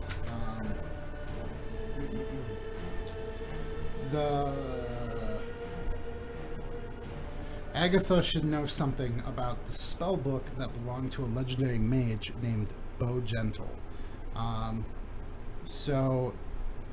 She gives you the location of Conberry. Not that it's like terribly not well known or anything. It's just that it's an old village that was sacked by barbarians.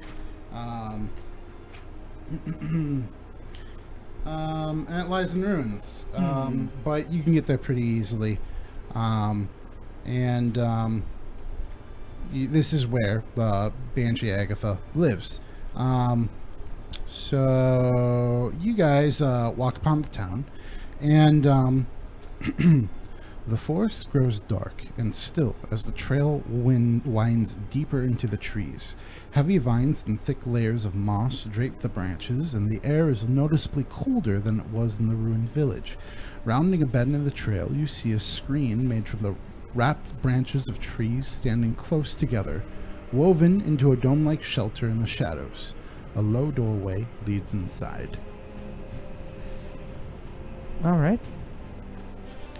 Well, Crow, you're the one that talked us into this. Right. Do you want to go in alone? 100% agree. And we'll come running if you shout? Or do you want... I was going to suggest maybe Orunian should knock on the door, and then I'll stay back here with my bow in case something bad. I'm not afraid. What are you saying? I'm not afraid. This is easy, right? It's just a banshee. We're here to talk, aren't we? Yes. Ideally. I totally don't have any... Look, I'll be honest with you. It kind of creeps me out. It's really cold, and I was not expecting this. Did I mention that I don't really like spirits? Something with your father, I imagine. I recognizing that as a fact. All right. Well, you guys have my back then. Arunian, if this woman comes after me, use your phantom fist. I'm sure that's the only thing that could damage a creature like this, is a fist that is a phantom. I'll give it my best. Please don't hurt yourself. All right. So No I open the promises. door. I knock the door. Okay. So it's a weak door, but it opens inward, and you walk in, and it's a home of sorts. Ooh. It's sheltered within the dome of the woven branches. It's sparse, but it's furnished. There's a few chests along the walls. There's some shelves. There's even a little table and a reclined couch. All of it's very old, and you can identify it as being built by elves, elven craft. Nobody's really there. Don't know particularly what you're expecting, but why don't you take a look around? All right. I'll do a search. Sure. What's it say? 19. 19.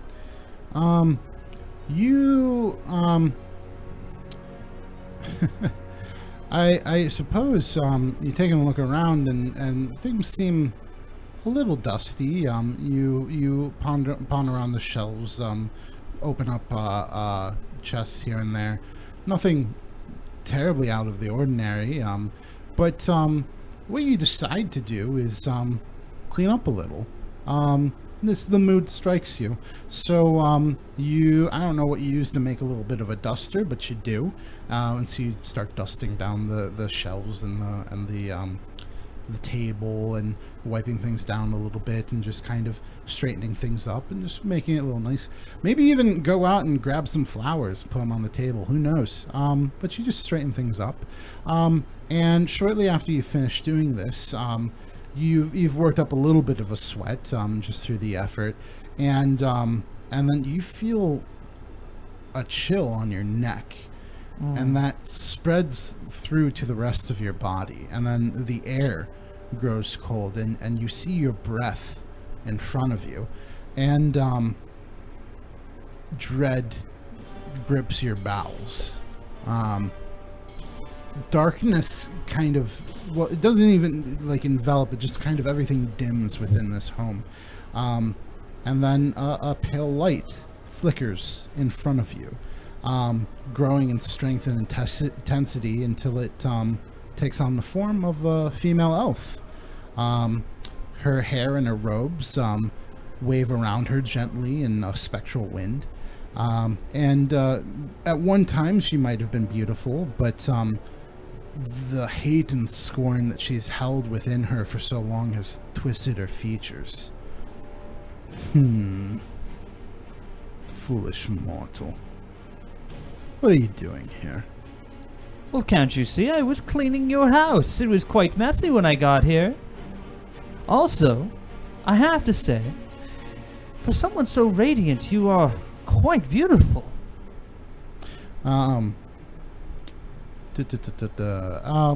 She doesn't particularly react to what you're saying, but please have a seat. I just cleaned the couch off. These are my companions. This is Olivius, and of course Arunian back there. Ignore him. He is quite angry. Are they inside with you? I thought we were waiting outside. Oh, they're waiting outside? yelled. Yeah. Okay, well, I'll just point. They're outside. They're just, you know, my traveling companions. You should not have come here. Oh, don't worry. I had no intention of coming here, other than I wish to just admire a beauty. I heard it from so far around that there is a great beauty within this home, and when I came here it was quite dusty, so I started cleaning, and lo and behold, a beauty appears before me, as if you were a genie within a lamp.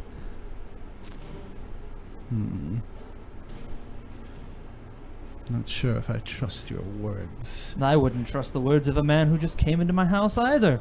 However, I do have something that I think you might like. You see, I've noticed that in my turns around cleaning, I noticed you had misplaced your comb. However, I happen to have one right here. It's a jeweled comb. She's for once, the features in her face, since you've seen her, lighten a little bit. She tilts her head a little bit, looking into it, and you feel a force kind of pulling the comb, and it just kind of comes out of your hand. She's looking at it, and it just kind of like floats up towards her eyes. She seems very taken with the jewels. She reaches out, folds her hands around it, and just kind of brings them, like, folds her hands around her torso with it in her hand and takes a look at you and smiles. Ah, Says, there it is. I knew you had a beautiful smile in there somewhere. Might I also add, the comb does nothing in comparison to the beauty that is standing before me. Go on. Very well, very well.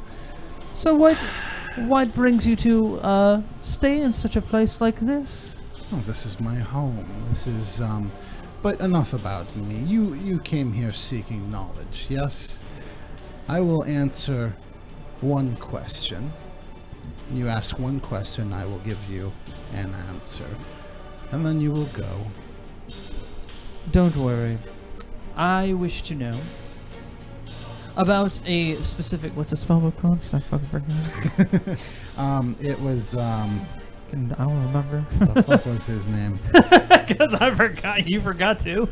Oh, Bo Gentle. It's Bo Gentle's spell book. I'm looking for Bo Gentle's spell book.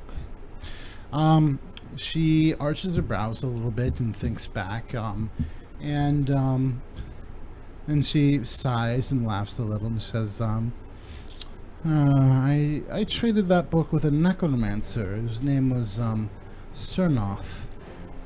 Is from the city of Erebor. That was 100 years ago. Don't know what's become of it now, but that's what I did with it back when I had it. Yeah, that's my answer. By the way, thank you for tidying up. Not exactly the way I keep things, but I appreciate the effort. No, it is of no problem for me. Get out, please. Do you want me to leave? Get out. Do you want me to Go. leave the house? Okay, I'm leaving. You look beautiful. And shut the door. You're like, my God. I believe I found what we were looking for. Mission accomplished. Olivius. Thank you for the applause. It is not necessary. I am amazing. So, we do what now? Oh yeah, you go back to Phandalin. I'm sure you. We return to Phandalin. Yeah. You go back to Sister Gariel and you give her the information. She's like, yeah, that's a lead. That's something. We'll give you no. All right. You are. I just you get an additional name for becoming a harper. Shrine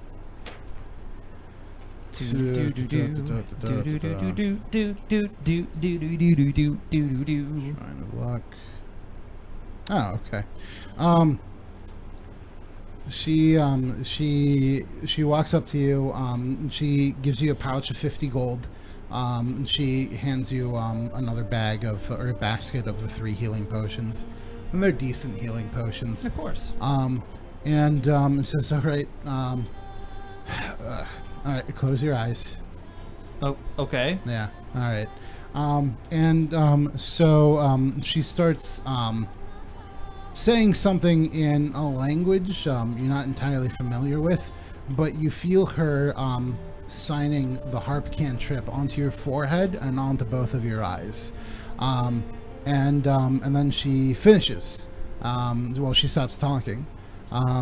And then you open your eyes. She says, right, you are now a hopper, or hopper. You're now a harper with the title of Watcher. I'll get in touch with the network, and we'll see what we can find for you. Much appreciated. You've been nothing more than a great help for us, and I appreciate that. If I ever see anything along the lines that might be able to help the Harper's Guild, we will definitely send a. What's the best way to contact you? Oh, you'll see us. And you saw me, you didn't even know. Well, how will I see you? Just like you did last time. What do you mean? I don't understand. You saw the sign, you signed the sign. Look for the sign of the harp. Oh, see, you made it sound mysterious for a second there. Like I thought you were like, "Oh, I'm going to just appear behind a tree. We'll find you." Like I'm tired of just. Can I just find? I keep figuring that like you get what's going on. Like you kind of like. Well, your explanations aren't the greatest. I'm sorry. I didn't see a need for it. Like it's like that's kind of we speak between the lines. I'm from Blackwood. Give me a break. All right. Your backwater Blackwood. Whatever yes, place. Thank you. Yeah, no. Look for the sign of the harp. If there's a sign of harp, look for the shrines of luck. Look for where you wouldn't expect it. If there's a harp somewhere, or somebody signs you the harp and So if I find a harp, then someone will appear. I don't understand the mechanic. Look around. Like okay, so you came to the shrine of luck, right? You looked around. You saw the sign of the harp. Then you came up to me, and then you signed the harp symbol into my hand, and I invited you to my home. Yes, but how do I know? Okay, I'll just figure it out. Yeah, Thank you. it's not hard. Like, they're going to be looking. I know look it's for not people. hard, Yeah. but I'm new to this. Okay, I was sneaking around in the dark for like 5 minutes before you discovered me or whatever. I don't even remember anymore. It's easier than you're making it out to be. Like, Okay, if you need to get in touch, I'm taking your word for it. if you need to get in touch with us, there'll be an opportunity. And when we need to get in touch with you, why do you have to use? find you. Why do you have to say words like, "If you want to get in touch with us, there will be an opportunity"? Like that's so. We just say, "Give me your phone." Like I don't know. Listen, we're built on secrecy. Like, we can't have it be easy. If it was easy, No, then we I'm get not- found out. Okay, I'll find you. Yeah, Okay, yeah. thank you. There you go. I'm sorry for being weird. No, yeah, that's right. You'll find us. Okay, thank you. You found us. You found us without even knowing. Like I figured you get it. Like you get it. You found us. Well, to be honest with you, I'm glad that you guys turned out to be on the level because I honestly thought you were with the Red Brands. What gave you that idea? Well, you signed me and I've Do you just think Red Brands know thieves can't? Thieves can't like advanced thievery shit. You know, rogues only. These guys are brigands. again. May I point out I'm from Blackwood. How many thieves? How many? I Other don't know how much excuse like that. What does that mean? He's like you're uncultured. Yes. Have you been to Blackwood? It's garbage. You can't keep making that excuse. Not with what you do. Not with how good. I want you. at it. I want you to send some Harpers out to look at Blackwood, and then come back to me, and you'll be like, "Yeah, okay." I see what you mean. There's a lot we have to teach you now. Do you think there'd be anything left of what you? Did you take that dagger? Yes, I've been using it. It's a part of the blade that I built. Remember, Mike? I'm talking Part to of you. the blade? Yeah, remember you left the blade inside the corpse. I took the blade and Oh, then that's right. combined And it put with a yeah. thing, yeah. I was talking. I was actually speaking to you. Yeah. Right, yeah. No. And she's like, well, jeez. Let me take a rubbing. And so she takes the blade, so that she can get a rubbing of the inscription. Does a quick sketch of it, and packs away. It's like that should help out. Okay. Don't know why you didn't mention it before, but she's just giving you a hard time now. Yeah. But yeah, it's like I'll see what they know, and then when we find out, we'll get to you. I appreciate it. Thank you. Yeah, See you around. sure. Olivius? Yes? Olivius? Ah, yes, there you are. We were just speaking, and she gave us some money for you guys to split. I don't need it. You see, adventuring is its own reward sometimes. Well, also because it's such a small sum, and I don't feel like I deserve to have a share in it, since I also got us 3 health potions. Well, that I very much appreciate, that you would be looking out for us. You're very welcome. I am, of course, always looking out for us. Isn't that right, Arunian? I feel like that's like all you just. Ugh. All right, so I'm gonna assume that about at this time, you spend enough time in Phandalin that you've gotten to talk to everybody. So even if we haven't role played it, you know kind of what's available as far as other things to Yeah. do. There are pretty much there's a couple different things. There's one of the people in the city wants you to check out. There seemed to be somebody lurking near the ruins of Old Owl Well, which is in. Well, we need to also find Gungeon Rockseeker, because we don't want to like leave him. Or is that not urgent? I mean, it Death by side quest. Yeah, I don't want to like take side quests and then we're like, oh here, oh he's dead. well, let me just like I Let mean, me just look at my garden for a minute here. Oh, weren't we doing something before? Oh, right. yeah, that's like the main quest. But it's like it's not like he's gonna die in captivity or something. Oh okay. As long as you say so, we're fine. There's so yeah, there's a couple different places. There's the ruins of Thunder Tree. Is that what it's called? Yeah, ruins of Thunder Tree. There's also Cragmont Castle. You know that Cragmont Castle is where Gungeon is being held captive. Yeah. And that's where, like, you know, a couple of other things about Kragma, just like from the interactions that you've had and the dealings that you've had with when you were at the Kragma hideout and when you were fighting some of the things in the bugbears that were in Trent Reznor Manor. You didn't really interact with that goblin very much. He has some information, but I think it was pretty much everything you knew already. But yeah, there's let's see. There's checking out Old Owl Well. There's going to the ruins of Thunder Tree. There's seeking out the aid of an old druid who lives in the ruins. He usually shows up in Fandlin, but he just hasn't been one of those things where they just haven't been showing up very recently. You also talked with Barthen of Barthen's Provisions, where about the brothers, Rock Seekers, who who camp just outside of town, but he hasn't seen them in a long time, about 2 weeks. That's right. We were going to go look for the brothers. You go weren't we? take a look for the brothers. Yeah, because we need the Rock Seekers brothers because maybe they can assist us somehow in retrieving Gungeon. Storming a castle. Do you guys want to storm a castle to save Gungeon? Yeah. So you could go to Kragma Castle. You could. I mean, if we complete Kragma, it doesn't mean we can't do these other things. No. Yeah. They're waiting for you. Yeah, let's say we do the castle next time. Okay. All right. So, the next encounter, you guys will be heading off to the Kragma Castle.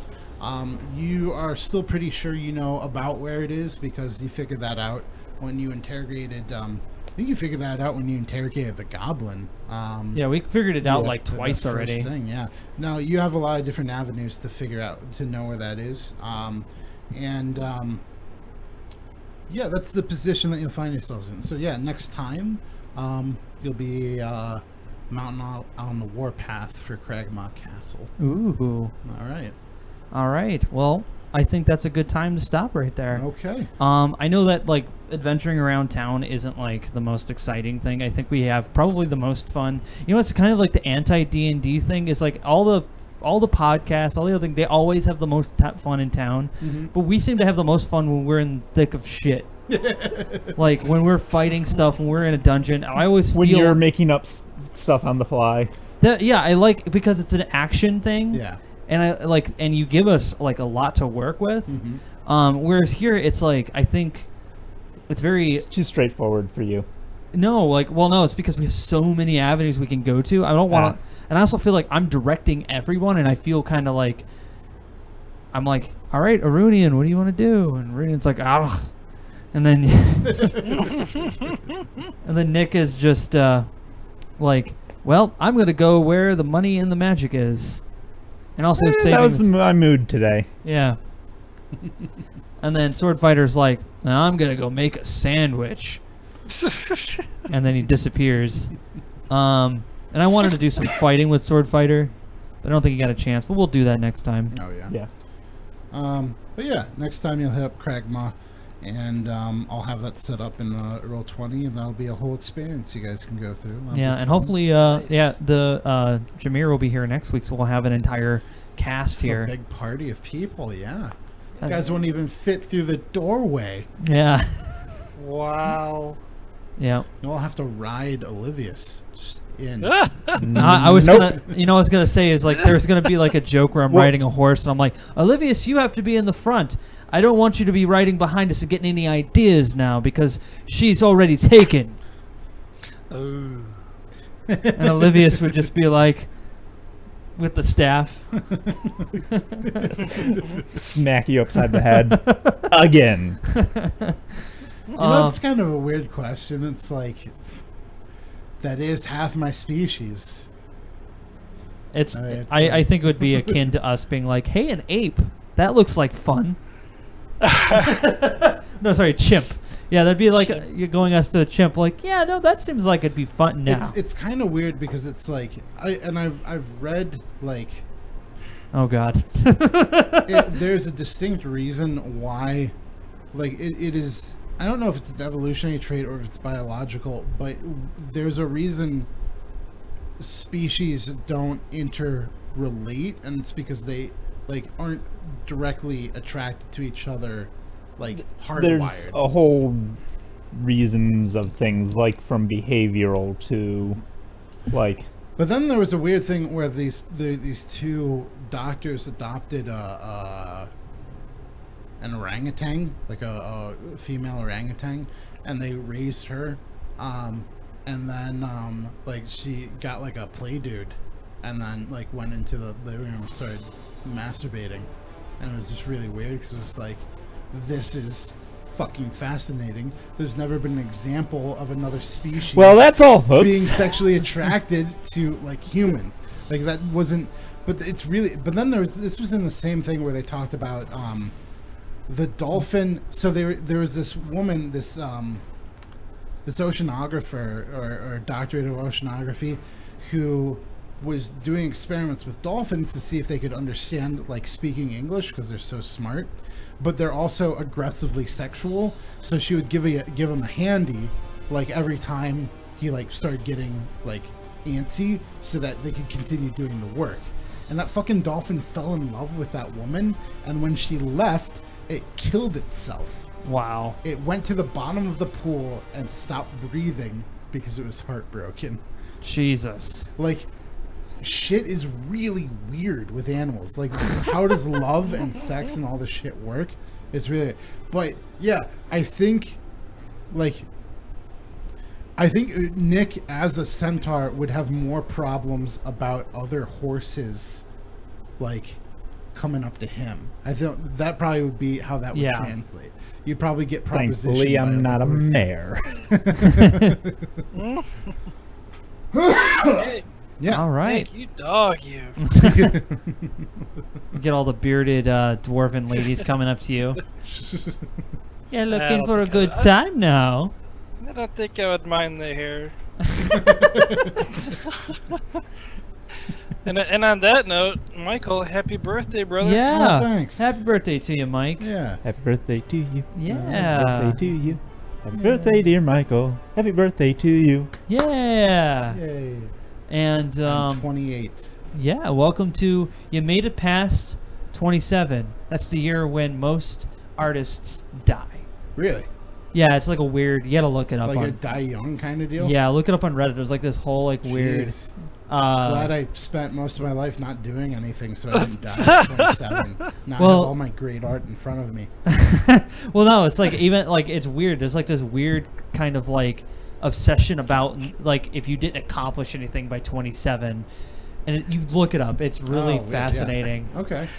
In other words, what Crow's saying is like, I'm glad you're 28 and you didn't die. Yeah. Yeah. I'm glad that you made it to 28. No, I just know a few people who are like, I'm 27, man. I got to do something. Like, fucking no. You just go eat McDonald's and fucking do whatever. I don't care. Be happy. Just enjoy the food and eat the food and eat the food. Eat the food. Eat the food. Be the food. Damn it, Michael, eat the food. Yeah. Anyway, thank you guys for joining us here on the Courtesy Flush. We do a show every Monday, Wednesday, and Friday. We do Thursday adventure time. We do like an adventure game on Thursday. Not this coming week, but yes. Yeah, not next week. We're actually not doing adventure Thursdays, which actually Bummer. and that's because Nick's going to be here, Oh, I got tickets to Hamilton. so he's going to go see. What? Yeah. That's a little bit more important than this. I'm sorry. yeah. So he'll go see Hamilton, and we'll just do our normal streams. Next week, we're going to be starting Dark Souls 2 on Monday. Wednesday, we're going to change it up. We're not going to play more Dark Souls. We're going to play something else. I only played Dark Souls this week to try to get through the game. Did a 5.5-hour stream beating Dark Souls 1. Now it's beaten, and we don't have to play it anymore. That's pretty baller. Yeah, I fucking flew through those bosses. You really did. And then next Friday we'll continue on with D&D. Jameer will be here. Hopefully Sword Fighter will continue to join us with us, and then it'll be a massive party where Michael will now have to. Well, I don't even think you have to. It's like we just. I think I won't have to worry anymore. I think you'll just go through and you'll be okay. Yeah, we have a tank now. We have a damage person. We have me doing stuff in the background, doing all kinds of talking. You got some magical items. Yeah. And yeah, it's going to be a good time. And then on August 11th will be our 1-year anniversary for the Courtesy Flush. We just need to get 2 more followers and we'll be 100. That would be such a cool milestone that after a year we got 100 followers. And I think that's awesome. We've had a really great time up to this point. And it is in no small part to my friends coming up here. Yes, I do set up everything and I do all the technical stuff, but honestly, without you guys, this would be jack shit. Because I've done this stuff before and I've gotten very little attention, or at least anybody really interested in being a part of it. So I appreciate you guys for joining us all the time, including you, John, because I think you're also one of the biggest influences in keeping this thing going.